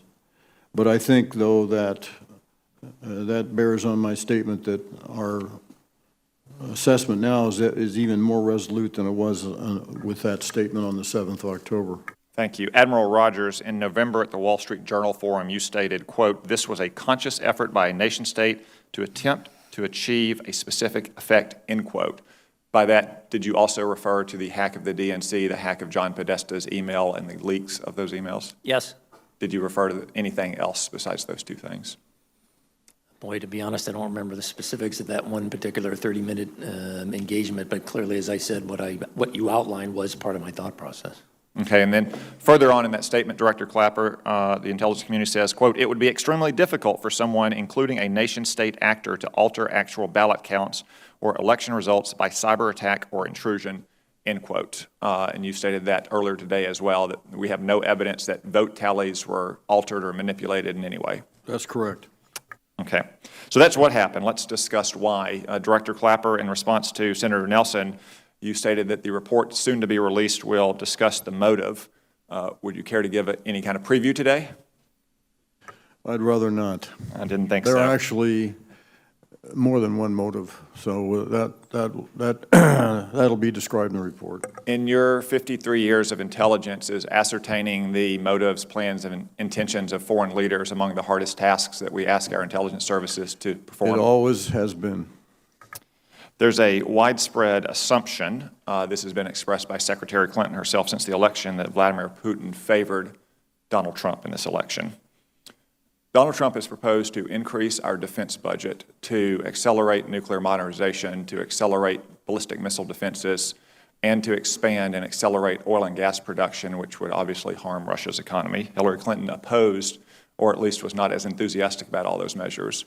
Would each of those put the United States in a stronger strategic position against Russia? Certainly, anything we do to enhance our military capabilities, absolutely. So there is some contrary evidence, despite what the media speculates, that perhaps Donald Trump is not the best candidate for Russia. Okay, so that's what happened. That's why it happened, or at least a preview of that we're going to know why it's going to happen. Let's move on to the impact. Director Clapper, you said to Senator McCain earlier, quote, "The intelligence community cannot gauge the impact," end quote, on the election. Is that because that kind of electoral analysis is not a task that's within the traditional responsibility and skill sets of intelligence services? That's correct. That's something that's more suited for someone like Sean Trendy or Michael Barone or Nate Silver, election analysts that have written extensively on the election. Well, it certainly isn't the purview of the U.S. intelligence community. Okay. Thank you. Thank you, Chairman. Since this will likely be the last hearing that some of you will attend in front of this committee, I just want to thank you all for your service and thank all the men and women who work for you. I want to say a special note of gratitude to Director Clapper for 50 years of incredible service to this country. I think what makes America great has been our ability to elect leaders through a fair, through a peaceful, and a transparent process without fear of rigging or interference in elections. And unfortunately, in this past election, we know that interference occurred. And when I say interference, I want to be specific. It's not about someone physically stuffing ballot boxes or someone hacking our electronic voting machines to give one candidate more votes than the other. It's about selectively and deliberately releasing damaging information in hopes of furthering one's strategic objectives. In this case, Russia's strategic objectives. I believe this is going to happen again unless there is a price to be paid. This interference impacts the foundation of our democracy, our elections, which is why I welcome the sanctions against Russia announced by the President and why I believe we need to be evaluating additional Russian sanctions. It's simply too important for both parties and for the future of our country. Secretary Lettra, given the need for deterrence in this atmosphere, which, as you said, is not always achieved by a cyber response, how important are tools like sanctions to imposing the kind of clear costs that you articulated? Sanctions are a very useful tool in that toolkit, and I think in the case of the current situation that we find ourselves in, it would be prudent to continue to look at other options to impose more sanctions on Russian actors as the facts continue to develop. I would agree with that estimate, and I hope that folks on both sides of the aisle will be looking at those additional tools. For any of you who want to answer this, I'd like to know how is the President-elect's at least inferred dismissive attitude towards the intelligence community broadly impacted morale in your agencies? Well, I haven't done a climate survey, but I hardly think it helps it. Does anyone want to add to that? I don't want to lose good, motivated people who want to help serve this nation because they feel they're not generating value to help that nation. And I'm the first to acknowledge there's room for a wide range of opinions of the results we generate. We don't question that for 1 minute, and every intelligence professional knows that. Yeah. I have had plenty of times in my career when I have presented my intelligence analysis to commanders and policymakers, and they've just looked at me and said, hey, Mike, thanks, but that's not the way I see it, or you're going to have to sell me on this. That doesn't bother any of us. What we do, I think, is relevant, and we realize that what we do is in no small part driven in part by the confidence of our leaders in what we do. And without that confidence, I just don't want a situation where our workforce decides to walk, because I think that really is not a good place for us to be. I think many of us could not agree more, and if the underlying facts that the intelligence community brings us are incorrect, we should call that out. I just have not seen any evidence indicating that in this case. Oftentimes we come to different strategic or policy points of view based on that information, but that's an entirely different thing. Director Clapper, I want to go to a little bit more of not just the classified information, but the relevance of publicly available information, of the whole picture of Russia's activities within the context of this election. Can you talk a little bit about the activities of the Russian government's English language propaganda outlets, RT, Sputnik, as well as the fake news activity we saw, as well as the social media, and how those paint a complete picture that is supplemental to what we saw with the hacking in this case? I appreciate your raising that because, well, there has been a lot of focus on the hacking. This was actually part of a multifaceted campaign that the Russians mounted. And of course, RT, which is heavily supported by, funded by the Russian government, was very, very active in promoting a particular point of view, disparaging our system, our alleged hypocrisy about human rights, et cetera, et cetera. Whatever crack fissure they could find in our tapestry, if you will, they would exploit it. And so all of these other modes, whether it was RT, use of social media, fake news, they exercised all of those capabilities in addition to the hacking. And of course, I think the totality of that, I think, regardless of what the impact was, which we can't gauge, just the totality of that effort, not only as DNI, but as a citizen, I think is a grave concern. Thank you, Mr. Chair. Thank you, Mr. Chair. Gentlemen, thank you very much. And I also want to thank you and the men and women that work diligently in the Intelligence Committee for the work that they do for the United States of America. Admiral Rogers, you have stated twice now, you've really stressed this point that you must be faster and more agile in your responses. And so our discussion this morning will go back to a discussion that we had in September of this last year in front of this body, because I believe it is important that you understand the capabilities that exist out there and readily available to the United States Cyber Command.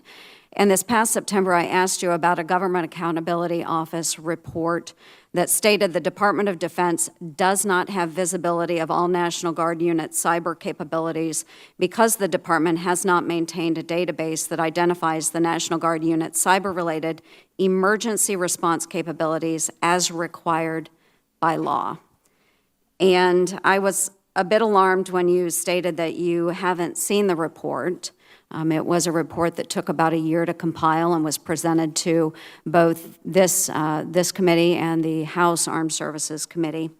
And 4 months later, I still have not received an answer from you, my questions for the record. And as of this morning, all of the GAO recommendations are still open from this report. So it's been 4 months, and I would just like an update on that, if you have been able to read the report, and where is the department at in regards to tracking National Guard cyber capabilities? Yes, ma'am. So first, we didn't get your question until December, but I acknowledge, hey, you have formally asked us this. First, as U.S. Cyber Command, I'm the operational commander. Manning, training, and equipping is a function of services and the department. For me, in my role, I track the operational readiness levels of all National Guard and Reserve units that are allocated to the mission force. So I bore into them in the exact same way I do the active side. In terms of more broadly, how is the department tracking the set of skills that are available both in the reserve component? I'd argue it's the same challenges there in the active component. How do you take advantage of the breadth of capability that's broader than just a particular military occupational specialty, for example? And I'm the first to acknowledge, after talking to my teammates at OSD and the services, I don't think we have a good answer for you. I'll have something in writing for you within the next week or so, because I do acknowledge that we need to do that. I do appreciate that, because how long has the United States been experiencing attacks from entities outside of the United States? You could argue we've been in this cyber dynamic for over a decade. I mean, it's gotten worse, but. A decade. And so we have taken the steps of developing Cyber Command and the capabilities that exist both in our reserves, National Guard, and active component units. And to become faster and more agile, we need to know what those capabilities are. So if you have a solution to that on how we can track those capabilities, we need to figure that out. Many of these units have the capability of defending networks, and yet we're not utilizing those capabilities, and we don't know where they exist, to be honest. So please don't take from my comment that we don't believe that the role of the Guard and Reserve isn't important. If you look in the last 12 months, we've got 2 cyber protection teams from the Guard that have been mobilized. We've brought online in the Guard and the Reserve national mission teams for the first time within the last year. I mean, it's great to see how the Guard and Reserve are developing more and more capability. I mean, that's a real strength for us collectively. Absolutely, and I think we'll continue to see those develop even more in the future, but we need to be able to utilize those capabilities that exist out there. So you know that many of our best soldiers in the National Guard and Reserves come from the private sector. I know this from some of my own guardsmen that worked full-time in computer technology and cyber technology. And you stated in September you were trying to figure out how better to leverage the National Guard. And do you have a response for that? Have you thought of ways that we might be able to use those Guard units more readily? This is a topic that, in fact, I just was talking to General Engel, the director of the Guard Bureau, a few weeks ago to say, hey, look, this is something in 2017 I want us to sit down. I think there's a couple specific mission areas where the capabilities of the Guard and Reserve are really well optimized, because I'd be the first to admit the answer can't be every time, well, just throw the active component at this.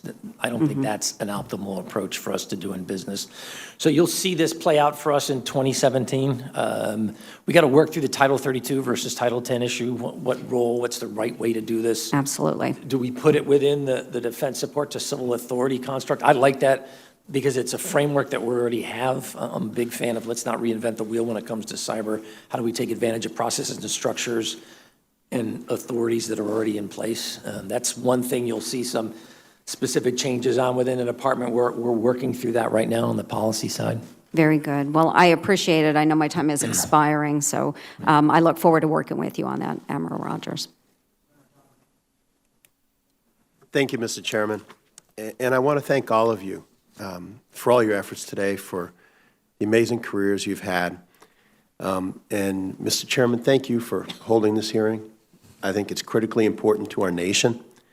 And I want to be clear that the purpose of today's hearing is not to debate the validity of the election, but to discuss foreign attempts to use cyber attacks to attack our country, including the recent Russian actions intended to influence our elections. And I appreciate the bipartisan effort to get our people the answers they deserve. And I'm grateful for the amazing efforts that our intelligence agencies put forth every single day.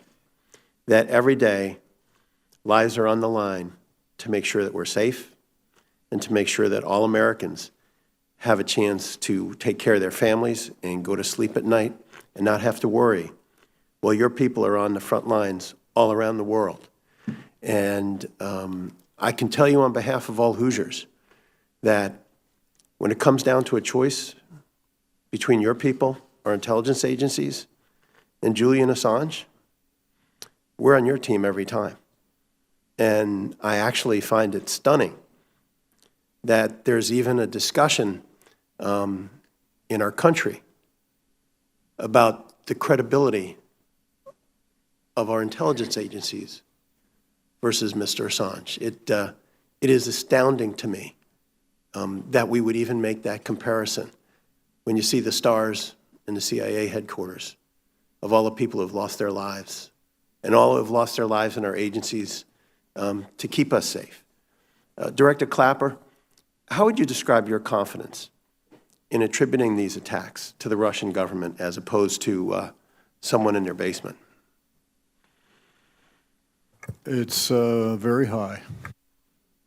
The government has named those responsible for the DNC hacks as APT-28 and APT-29, part of the Russian intelligence services, the GRU and the FSB. Are all the actors targeted by these two entities known to the public, sir?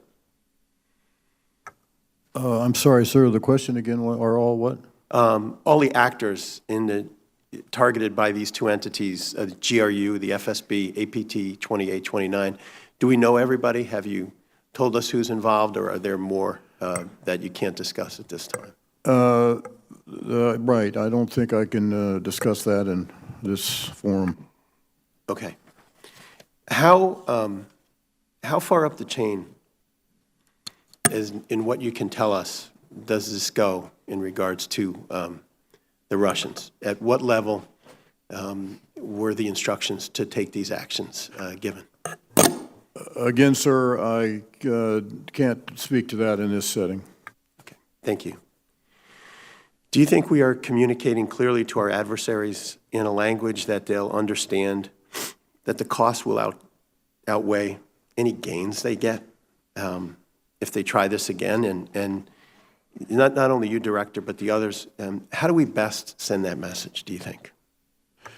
Well, certainly the sanctions that have been imposed, the expulsion of the 35 intelligence operatives, the closure of the 2 facilities which were used for intelligence purposes, and the other sanctions that were levied, I think does convey a message.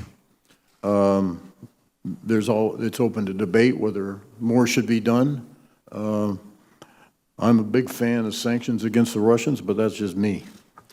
Admiral, what would you say, sir? I would agree. I mean, the challenge here is, look, I don't think it's in the best interest of any of our nations to be in this confrontational approach to doing business. And we've got to figure out, how do we articulate what is acceptable, what is not acceptable in a way that enables us to continue to move forward in a productive relationship? That's not unique to the Russians. I would argue that that's a challenge for us with a whole host of actors out there. This has just in some ways been the poster child for this challenge of late. Mr. Secretary. I would add to that, if I may, that yes. It certainly would be a good thing if we could find areas where our interests converge. I'm speaking of ours and the Russians, and we've done that in the past. So just to foot stomp Admiral Rogers' point, but I think there's a threshold behavior that's just unacceptable, and somehow that has to be conveyed. Well, I am out of time, but on behalf of all the American people, we want to thank you. You have dedicated your lives to keeping us safe, and we're incredibly grateful for it. Thank you, Mr. Chairman. Thank you, Mr. Chairman, and thank you and the ranking member for holding this hearing. And I also want to thank you, General Clapper, Mr. Secretary, for your service, as this might be your last hearing, and the men and women you lead. You know, you described in your testimony the increasing attacks we're seeing, not just from Russia, but China and other actors, Iran, North Korea, their increasing capabilities. The chairman's opening statement pretty much stated that it's his view, and I certainly share the view, that we're being hit repeatedly because the benefits outweigh the costs for those who are taking these actions against us. Do you agree with that? I do, and I think we all do, that this is for adversaries like, I'll just name North Korea and Iran. It is a very relatively low-cost acts that can cause havoc. And what I think we've seen over time is that they keep pushing the envelope as their capabilities improve, and they're willing to exercise those capabilities. So if that's the case, and it's glad that I think there's some consensus here, you're talking about retaliating, upping the cost with all instruments of power. Mr. Secretary, you mentioned retaliate at time of our choosing, in the realm of our choosing, but it doesn't seem to be happening, right? It doesn't seem to be happening because the attacks continue. So let me just give an example. Let's say Iran conducted, and you mentioned that they're being more aggressive, more risky than in North Korea, some kind of cyber attack. If we did something, maybe without announcing it, like the president announced the Russian counteractions, but let's say we didn't announce it. Let's say we did something where we essentially collapse their financial system, or something pretty dramatic. And we let them know we did it, but we don't have to publicize it. Do you think that's the kind of action that would say, hey, don't do this, or we're going to come back and retaliate at our time, our choosing, and crush you?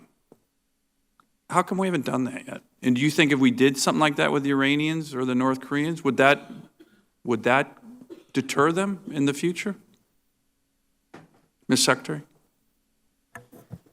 Senator, I think you're getting right at the question of what do we mean by a proportional response in some instances, or asymmetric, right? You're talking about asymmetric responses, which I fully agree with. That's right, or in instances that are significantly serious and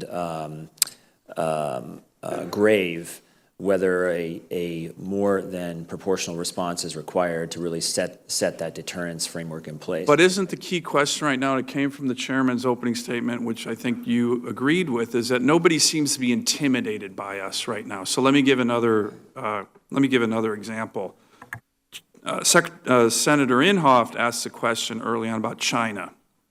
China hacked, allegedly, maybe you can confirm that, government-led, 22 million files. A lot of the SF-86 files that you use for background clearances, they have mine, I was informed by the government. Very sensitive information, as you know, that they could use against intelligence operatives and military members. And Senator Inhofe asked the question, did we retaliate again? What did we do? The answer that I heard from all of you was, well, we try to protect people like me, and I'm sure others, whose sensitive intel information and background information was compromised. But I didn't hear any claim of a retaliation on a huge hack, huge, 22 million American federal military intel workers got hacked by the Chinese.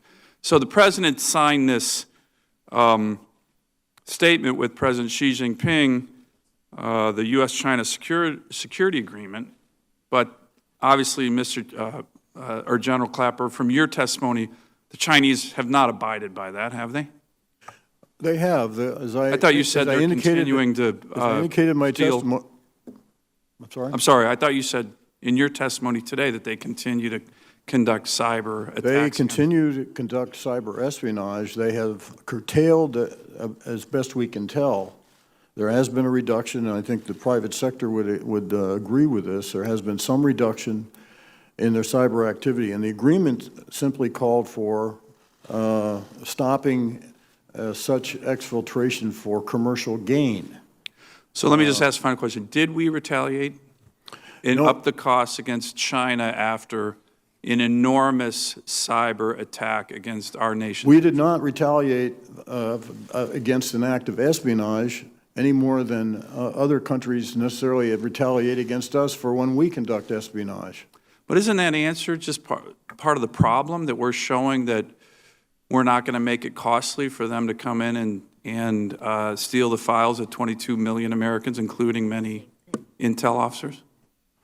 Well, it's, as I say, people who live in glass houses need to think about throwing rocks, because this was an act of espionage, and you know, we and other nations conduct similar acts of espionage. So if we're going to punish each other for acts of espionage, that's a different policy issue. Senator King. Thank you, Mr. Chairman. Your opening statements are always erudite and thoughtful, but I thought today's was particularly so. You touched on all the important points that have really formed the basis for this hearing, so I want to thank you for that. Director Clapper, I think it's important to put some context around some of these discussions.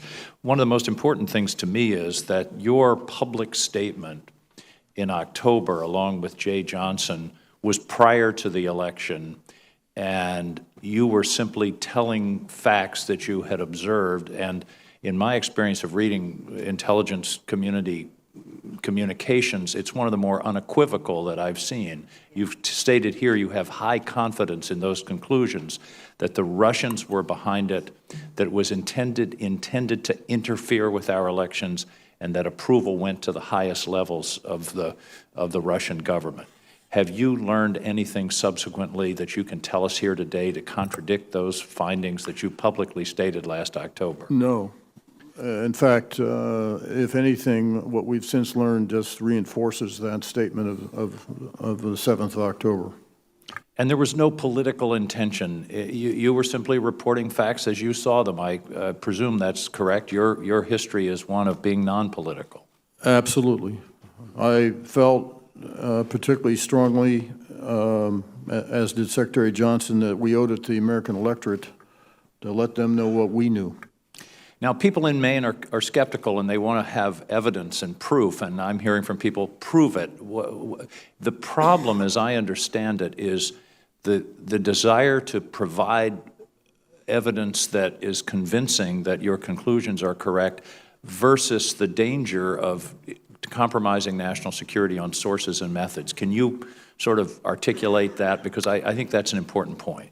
We have invested billions, and we put people's lives at risk to glean such information.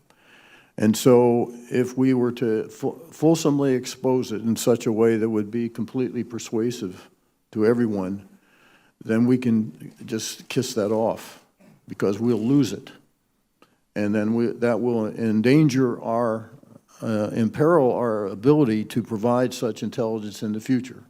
And that's all the dilemma that we have in intelligence.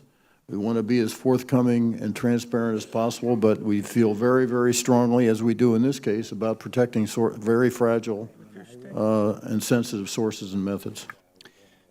Let's again turn to a question of context. What we saw in this country this fall, and going back actually almost a year, was an example of a Russian strategy that's been playing out in Europe for some time, that includes not just hacking, as you said, but disinformation, propaganda. I heard just from a senior commander, I took a break here from the hearing in Europe, that Russia is actually buying commercial TV stations in Western Europe at this point.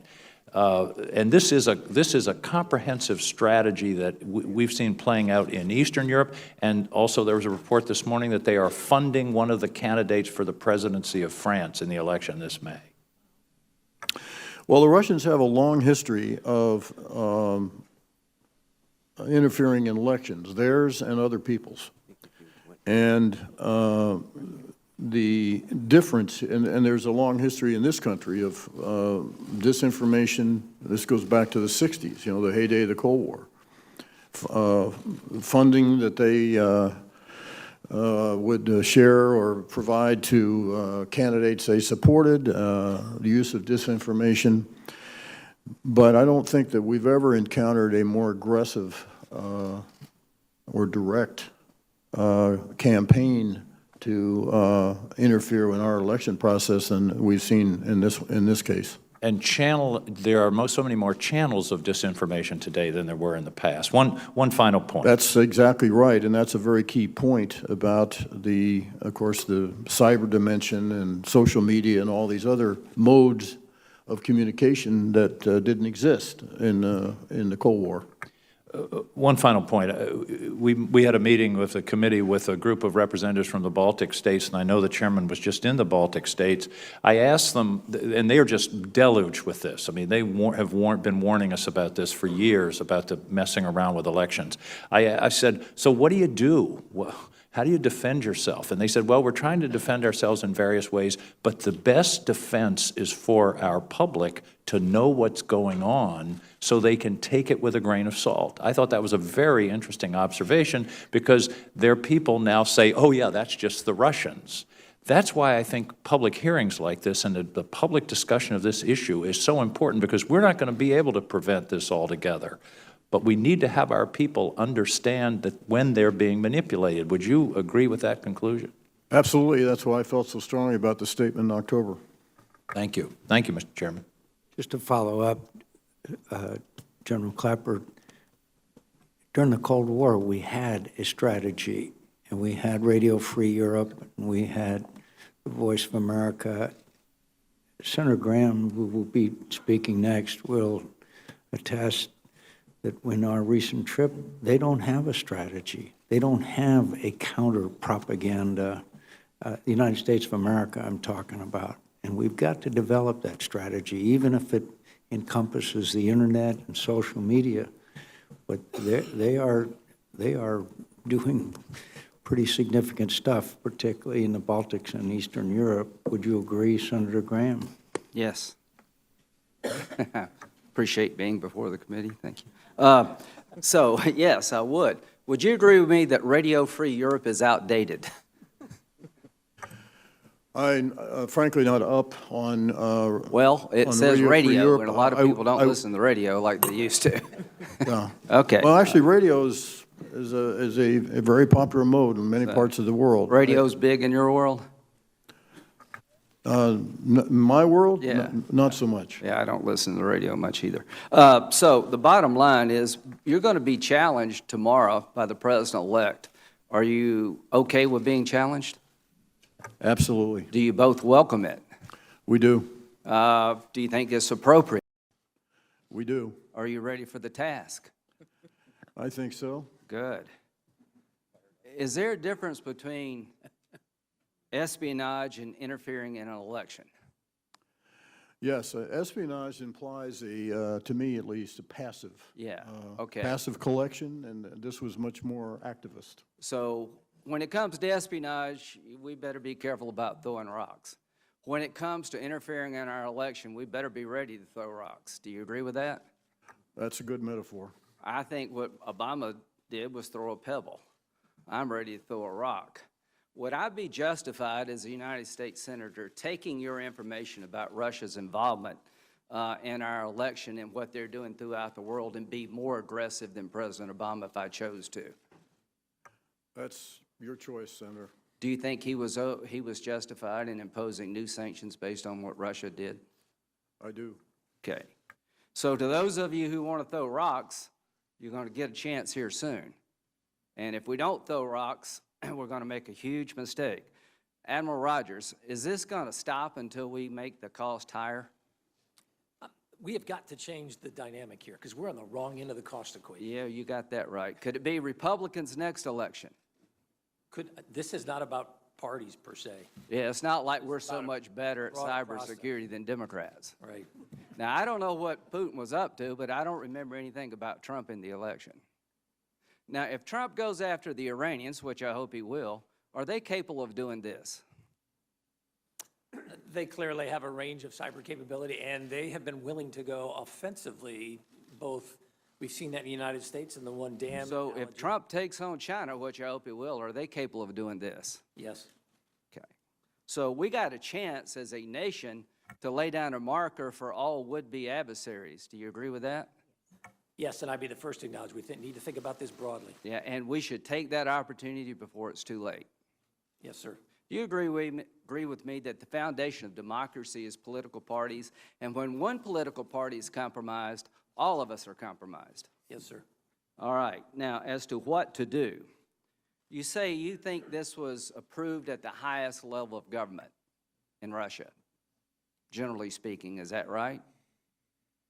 Yeah, that's what we said. Okay, who's the highest level of government? Well, the highest is President Putin. Do you think a lot happens in Russia big that he doesn't know about?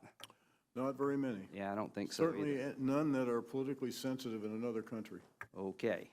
Now, as we go forward and try to deter this behavior, we're going to need your support now and in the future. So I want to let the President-elect know that it's okay to challenge the intel. You're absolutely right to want to do so. But what I don't want you to do is undermine those who are serving our nation in this arena until you're absolutely sure they need to be undermined. And I think they need to be uplifted, not undermined. North Korea. Let me give you an example of real-world stuff that he's going to have to deal with Trump. Do you believe that North Korea is trying to develop an ICBM to hit the United States, or that could be used to hit the United States? That could be, yes. Do you agree with that, Admiral Rogers? Yes. So when the North Korean leader says that they're close to getting ICBM, he's probably in the realm of truth? He's certainly working aggressively to do that. And if the President of the United States says it won't happen, he's going to have to come to y'all to figure out how far along they are, because you would be his source for how far along they are. Is that right? I'd hope we'd be I'd hope we'd be the source. Yeah, I hope he would talk to you too. And here's what I hope he realizes. That if he has to take action against North Korea, which he may have to do, I intend to support him. But he needs to explain to the American people why. And one of the explanations he'll give is based on what I was told by the people who are in the fight. And let me tell you this. You don't wear uniforms, but you're in the fight. And we're in a fight for our lives. I just got back from the Baltics, Ukraine, and Georgia. If you think it's bad here, you ought to go there. So, ladies and gentlemen, it is time now not to throw pebbles, but to throw rocks. I wish we were not here. If it were up to me, we'd all live in peace. But Putin's up to no good, and he better be stopped. And Mr. President-elect, when you listen to these people, you can be skeptical, but understand they're the best among us, and they're trying to protect us. Thank you all. Would you have any response to that diatribe?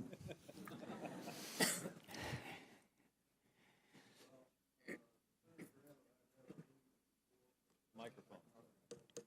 Senator Graham and I have had our innings before, but I find myself in complete agreement with what he just said, and I appreciate it. Thank you. Senator, Chairman McCain, if I might just pick up on a comment of yours, and that has to do with the information fight, if you will. And this is strictly personal opinion, not company policy.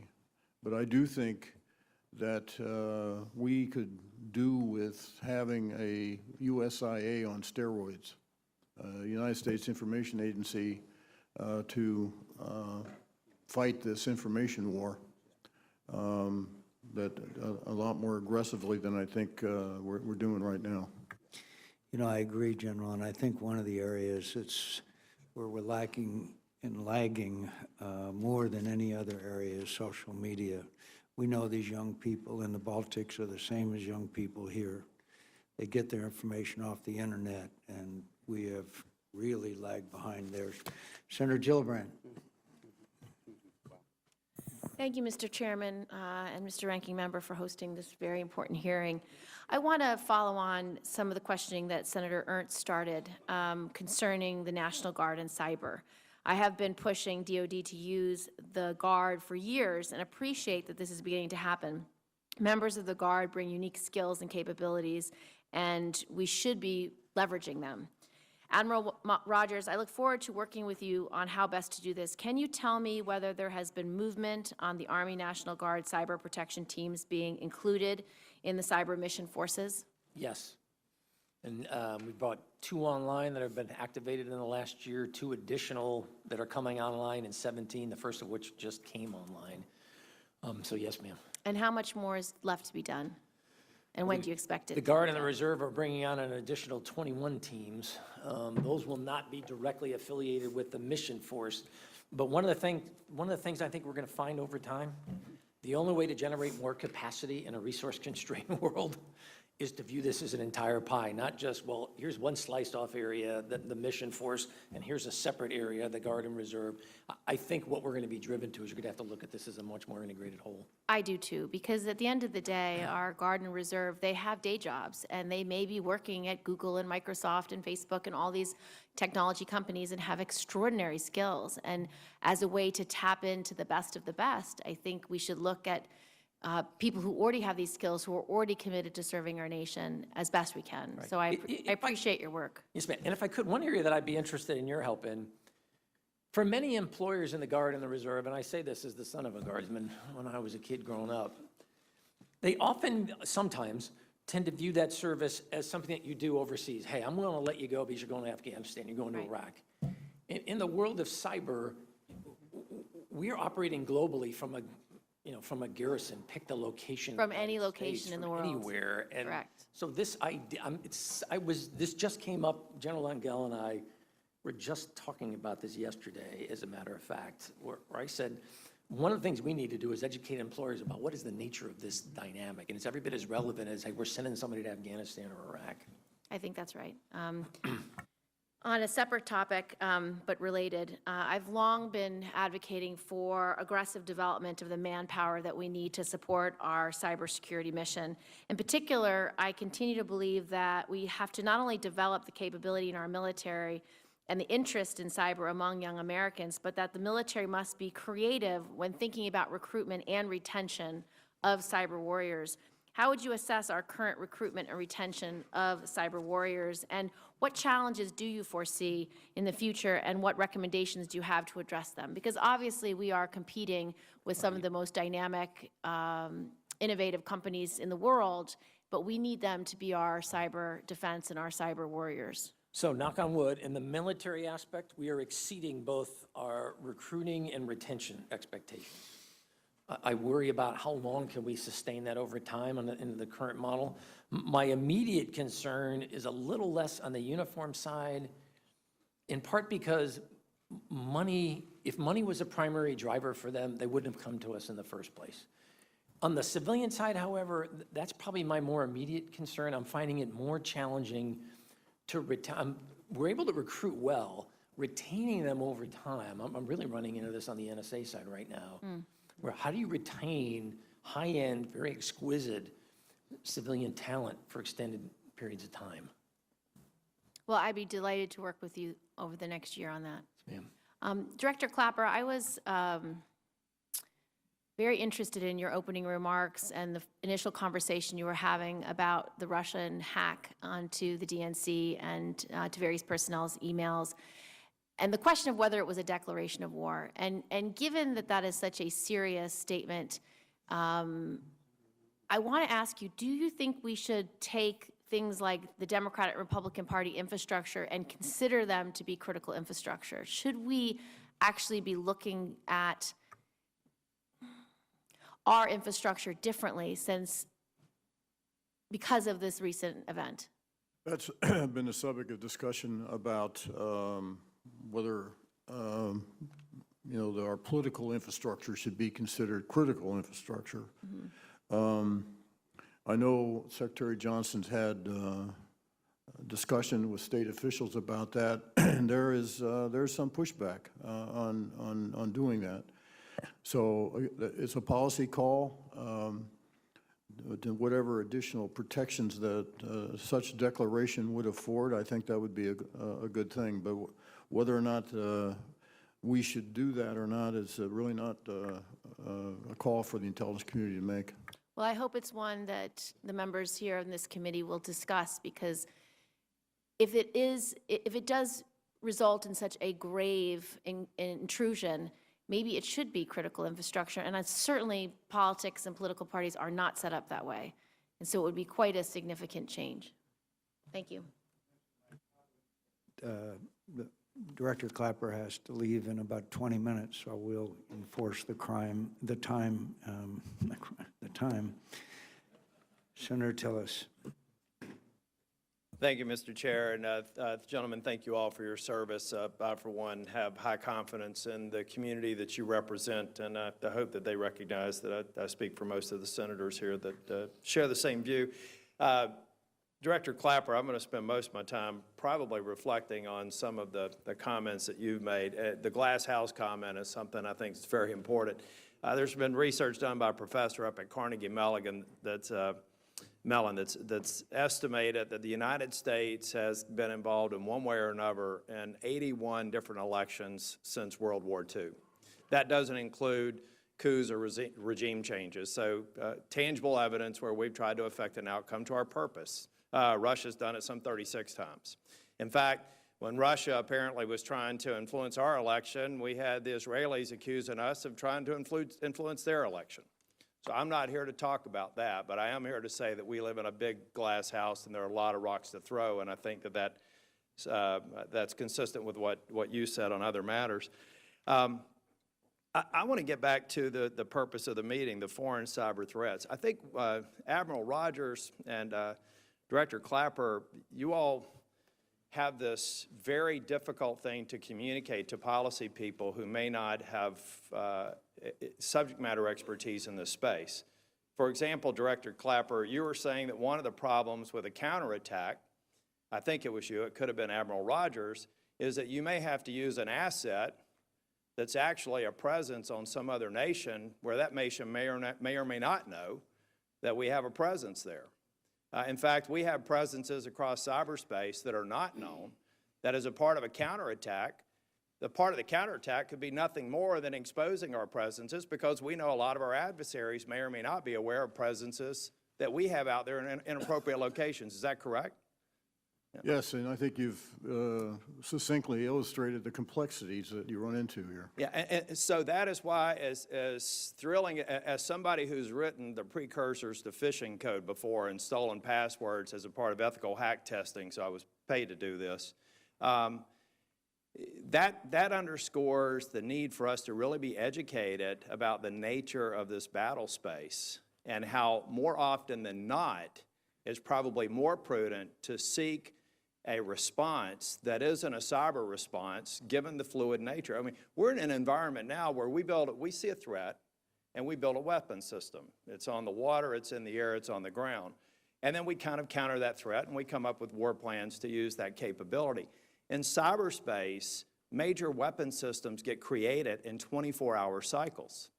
You have no earthly idea whether or not you have a defensive capability against them. So if you all of a sudden think, let's go declare war in cyberspace, be careful what you ask for, because collectively you could have, there are 30 nations right now that have some level of cyber capability. There are 4 or 5 of them that are near peer to the United States. There are 2 or 3 that I think are very threatening, and in some cases probably have superior capabilities to us in terms of presences. Maybe not as sophisticated, but potentially in a cyber context more lethal. So I think there are a lot of questions. One of the beauties of being a freshman, I guess now I'm not a freshman, being at the end of the dais, all the good questions have been asked. But one of the things that I would suggest that we do is we as members really get educated on the nature of this threat and the manner in which we go about fighting it, and understanding that the iterative nature of weapons creations on the internet are unlike anything we've seen in recorded human history for warfare, and we need to understand that.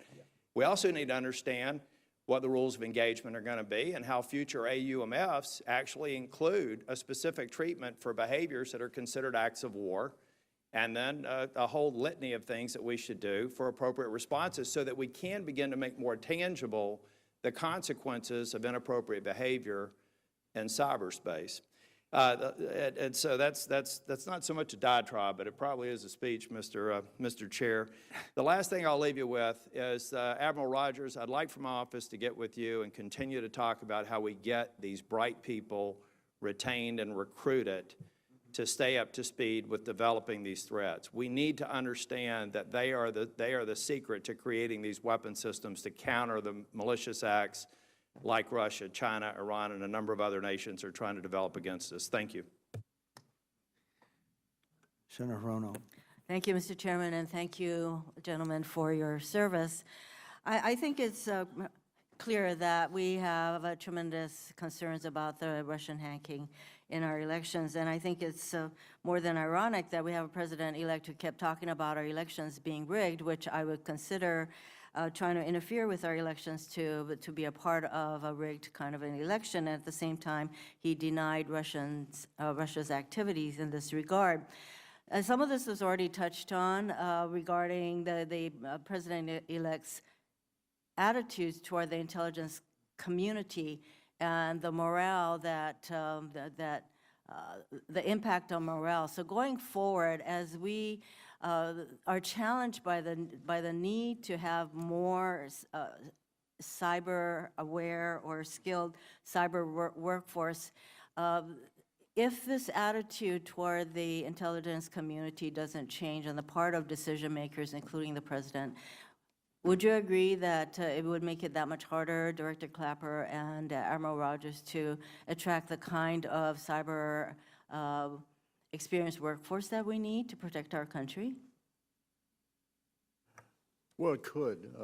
I don't know that we could say it's some of these statements have had any impact on recruiting. But it could. Or retention? I think it could on retention. I think just maybe embellish what Admiral Rogers was saying. I do think that consideration needs to be given to having more flexibility, more latitude on compensation for our high-end cyber specialists who are lured away by industry or paying huge salaries. That's not why you're in the government, not why you serve in the intelligence community, is not obviously for money.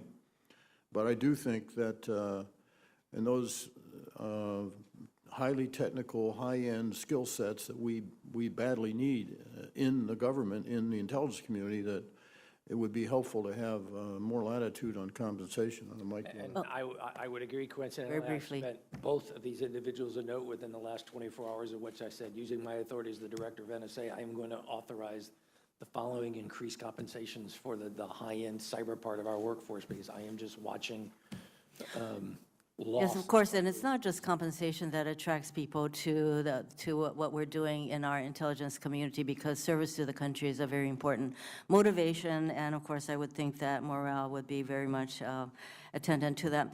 There was some discussion about what would constitute in the cyber arena an act of war, and Director Clapper, I note in your testimony that I think that this is one of the reasons that we want to develop international norms in this arena. So who should be the key players in developing and agreeing to these international norms in the cyber arena? And if the big players are U.S., China, Russia, if we don't have those players at the table to come up with these international norms, how realistic is it to develop and well, that's exactly the challenge. Adhere. And those are the key nation states that would need to engage. And there has been work done under the auspices of the United Nations to attempt to come up with cyber norms, but I think we're a ways away from those having impact. Would you agree, Admiral Rogers? Yes, ma'am. Turning to the awareness of the public as to the extent of the threat, a 2016 opinion piece by 2 members of the 9/11 Commission. Basically, they said that the most important thing government and leaders in the private sector can do is to clearly explain how severe this threat is and what the stakes are for the country. So, Director Clapper, do you think that the general public understands the severity of the cyber threat and the stakes for the country, and what should Americans keep in mind with regard to this threat, and what can ordinary Americans do to contend with this threat? I think there's always room for more education, and certainly we have a role to play in the intelligence community in sharing as much information as we can on threats posed by both nation states as well as non-nation states.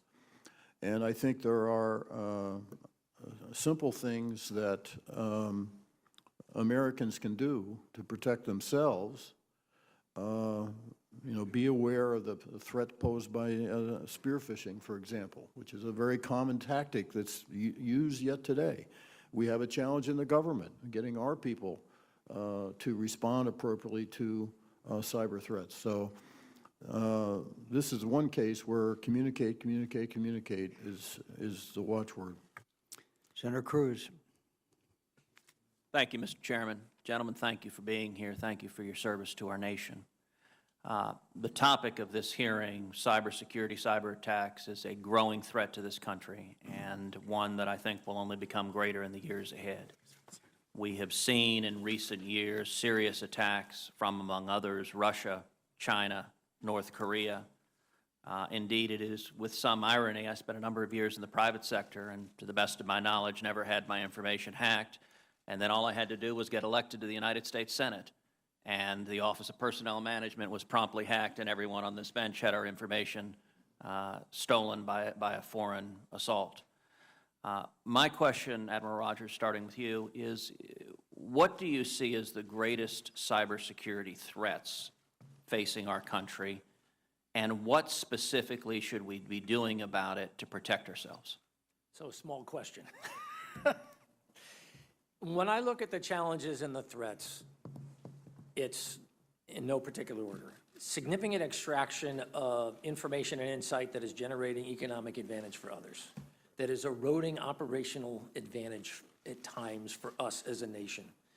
That is, as you have seen in this Russian piece, where not just the extraction, but then the use of this information adds a whole nother dimension. And what concerns me beyond all that is, what happens as we start to move in an environment in which not only is information being, I've heard some people use the phrase weaponized, what happens when now we see people suddenly manipulating our networks so we can't believe the data that we're looking at? That would be a real fundamental game changer to me. And to me, it's only a question of the when, not the if this is going to happen.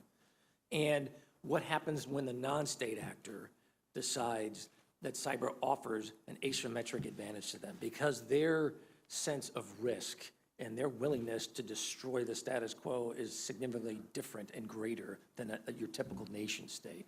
Those are the kinds of long-term things. So as we've talked about more broadly today, we've got to get better on the defensive side because part of deterrence is making it harder for them to succeed. I acknowledge that. But a defensive strategy alone isn't going to work. It is a resource-intensive approach to doing business, and it puts us on the wrong end of the cost equation. That's a losing strategy for us, but it is a component of a strategy. We have got to ask ourselves, how do we change this broader dynamic? To go to the point you've heard repeatedly today, how do we convince nations and other actors out there that there is a price to pay for this behavior, that in fact it is not in your best interest? And what should that price be? Oh, it's a wide range of things here. There's no one silver bullet, which is another point I would make. If we're looking for the perfect solution, there isn't one. This will be a variety of incremental solutions and efforts that are going to play out over time. There's no one single approach here. Well, and your point about manipulating data, about a month ago I chaired in a different committee a hearing on artificial intelligence and our growing economy's growing reliance on artificial intelligence. And one of the things that the witnesses testified there was concern on the cybersecurity side of a hack that would modify the big data that's being relied on for artificial intelligence to change the decision-making in a way nobody's even aware it's been changed. And I think that's a threat I hope that y'all are examining closely, and it's the sort of threat that could have significant repercussions without anyone even being aware it's happening. Sure. Let me shift to a different topic. Director Clapper, you've testified before this committee that Cuba is an intelligence threat on par with Iran and listed below only Russia and China. And there are reports that the Lourdes, the Russian-operated signal intelligence base in Cuba, will be reopened. And additionally, this past summer, Russia and Nicaragua struck a deal to increase military and intelligence cooperation,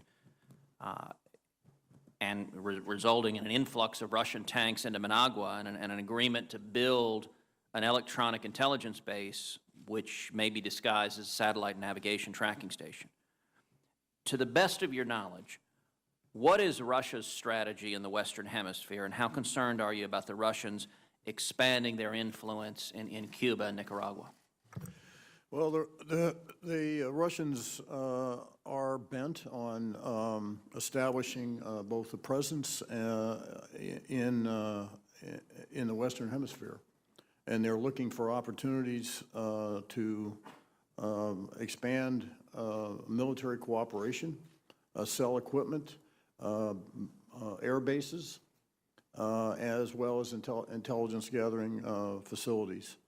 And so it's just another extension of their aggressiveness in pursuing these interests.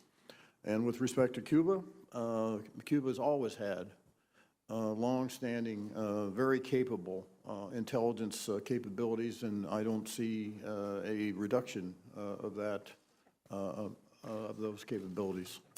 Thank you.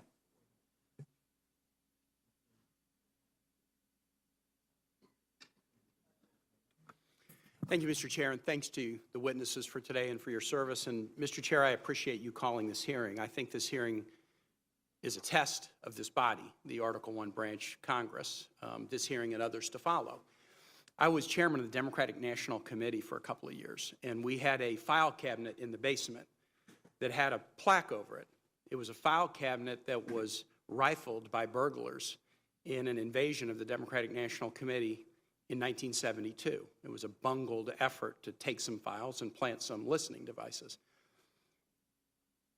That small event led to one of the most searching and momentous congressional inquiries in the history of this country. It was not partisan. One of the leaders of the congressional investigation was a great Virginian, Caldwell Butler, who was my father-in-law's law partner in Roanoke, Virginia, before he went to Congress, played a major role. It was not an investigation driven because something affected the election. The 1972 presidential election was the most one-sided in the modern era. But it was a high moment for Congress because Congress, in a bipartisan way, stood for the principle that you couldn't undertake efforts to influence an American presidential election and have there be no consequence. The item that we'll discuss, and we'll discuss more when the hearing comes out, is different. That was a burglary of a party headquarters that was directed to some degree from the office of the president. But this is very serious. The combined intelligence of this country has concluded that efforts were undertaken to influence an election by an adversary that General Joe Dunford, the head of the Joint Chiefs of Staff, said in testimony before this hearing was in his view, the principal adversary of the United States at this point. In addition, the attack was not just on a party headquarters. The October 7 letter that you've referred to talked about attacks on individuals, current and former public officials with significant positions, and also attacks on state boards of elections. The letter of October 7 traced those attacks to Russian entities, Russian companies, and didn't ascribe, at least in that letter, that to directed by the Russian government, but I'm curious about what the full report will show. It is my hope that this Congress is willing to stand in a bipartisan way for the integrity of the American electoral process and will show the same backbone and determination to get all the facts and get them on the table as the Congress did in 1974. There was another congressional inquiry that was directed after the attacks on 9/11, and there was a powerful phrase in that report that I just want to read. The commission concluded, quote, "The most important failure was one of imagination. We do not believe leaders understood the gravity of the threat." And that's something I think we'll all have to grapple with. Did we have sufficient warning signs? I think we did. And having had sufficient warning signs, why did we not take it more seriously? That question is every bit as important as a question about what a foreign government, an adversary, did and how we can stop it from happening. 3 quick points. One, is the report next week that's going to be issued not solely going to be confined to issues of hacking, but also get into the dimension of this dissemination of fake news? Will that be one of the subject matters covered? Without preempting the report, we will describe the full range of activities that the Russians undertook. I think that is incredibly important. You know, I had a little role in this election. I was along for the ride for 105 days and was the subject of a couple of fake news stories. And it was interesting, there were at least 3 that the mainstream media didn't cover because they were so incredible that, like, why would they? But I looked at one of the stories and it had been shared 800,000 times. And when I see an administration who is put in place as the proposed national security advisor, someone who traffics in these fake news stories and retweets them and shares them, who betrays a sense of either gullibility or malice that would kind of be, these are stories that most 4th graders would find incredible. That a national security advisor would find them believable enough to share them causes me great concern. Second, go back to Joe Dunford. He talked about Russia as a potential adversary because they had capacity and they have intent. With respect to our cyber, I think we have capacity. But I think what we've shown is we haven't yet developed an intent about how, when, why, whether we're going to use the capacity we have. So if we're going to shore up our cyber defense, if I could just, one word, do you think what we really need to shore up is our capacity, or do we need to shore up our intent? Well, that's, as we look at foreign adversaries, that is always the issue, is capability and intent. And certainly with in the case of the Russians, they do pose an existential threat to the United States, and I agree with Chairman Dunford on that. It's probably not our place, and at least my place in the intelligence community, to do an assessment of our intent. That's someone else's place, not mine. Senator Sheen. Thank you, Mr. Chairman, and Senator Reid for holding this hearing, and thank you all very much for testifying this morning and for your service to the country. Dr. Robert Kagan testified before this committee last December with respect to Russia, and at that time there was less information known to the public about what had happened in their interference in the elections. But one of the things he pointed out was that Russia is looking at interference in elections, whether that be cyber or otherwise, the whole messaging piece that you discussed with Senator Heinrich, as another strategy, along with their military action and economic and other diplomatic methods, to undermine Western values, our Euro-Atlantic alliance, and the very democracies that make up that alliance. Is that something that you agree with, Director Clapper?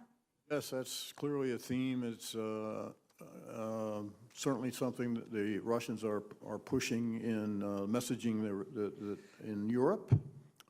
They would very much like to drive wedges between us and Western Europe, the alliances there, and between and among the countries in Europe. And I assume that there's agreement on the panel. Does anybody disagree with that? So one of the things that I think has emerged as I've listened to this discussion is that we don't have a strategy to respond to that kind of an effort. We don't have a strategy that's been testified with respect to cyber, but a broader strategy around messaging, around how to respond to that kind of activity. Do you agree with that? I think I'm speaking personally. This is sure. not institutional response. And as I commented earlier to Senator McCain, I do think we need a U.S. information agency on steroids that deals with the totality of the information realm, and to mount a in all forms, and to include social media.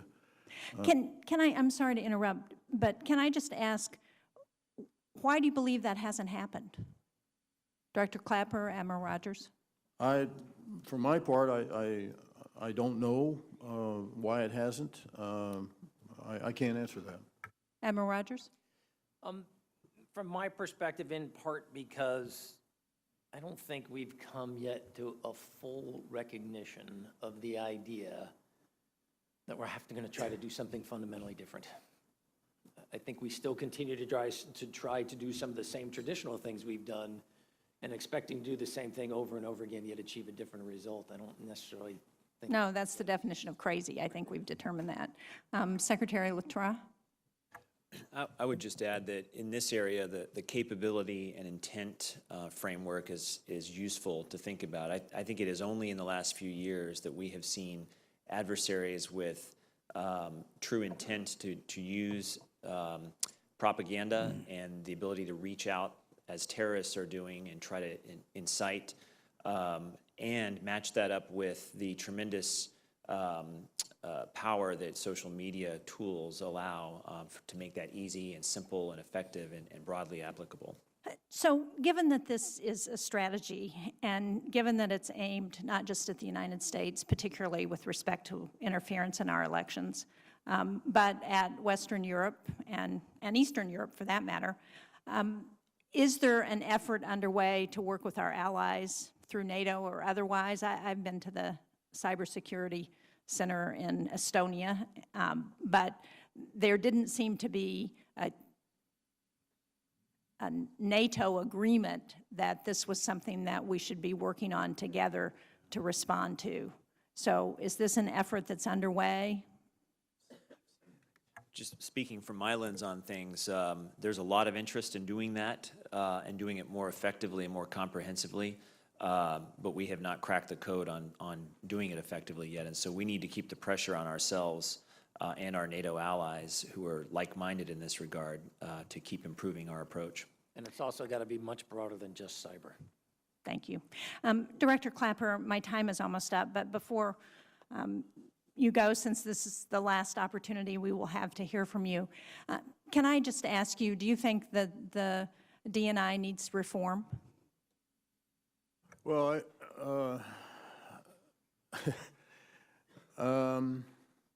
there's always room for improvement. I would never say that this is the ultimate. I do think it'd be useful, though, if we're going to reform or change the DNI or change CIA, that some attention be given to, in our case, the legislative underpinnings that established the DNI in the first place, and then have added additional functions and responsibilities over the years that the Congress has added to our kit bag of duties.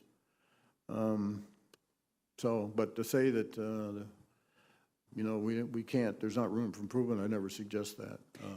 I appreciate that, and I certainly agree with you. I think that if there's going to be this kind of major reform, hopefully both legislators and others who have been engaged in the intelligence community will be part of that effort. Thank you. I certainly agree the Congress, no pun intended, gets a vote here, I think. Thank you. I know that our time has expired, and I apologize to our new members that we won't have time because you have to go, but maybe Director Clapper, since this may be hopefully your last appearance, do you have any reflections that you'd like to provide us with, particularly the role of Congress or the lack of role of Congress that in your years of experience? I'll have to be careful here. I don't think you have to be. I was around in the intelligence community when the oversight committees were first established, and have watched them and experienced them ever since. Congress does have clearly an extremely important role to play when it comes to oversight of intelligence activities. And unlike many other endeavors of the government, much of much of what we do, virtually all of what we do, is done in secrecy. So the Congress has a very important, a crucial responsibility on behalf of the American people for overseeing what we do, particularly in terms of legality and the protection of civil liberties and privacy. At risk of delving into a sensitive area, though, I do think there is a difference between oversight and micromanagement.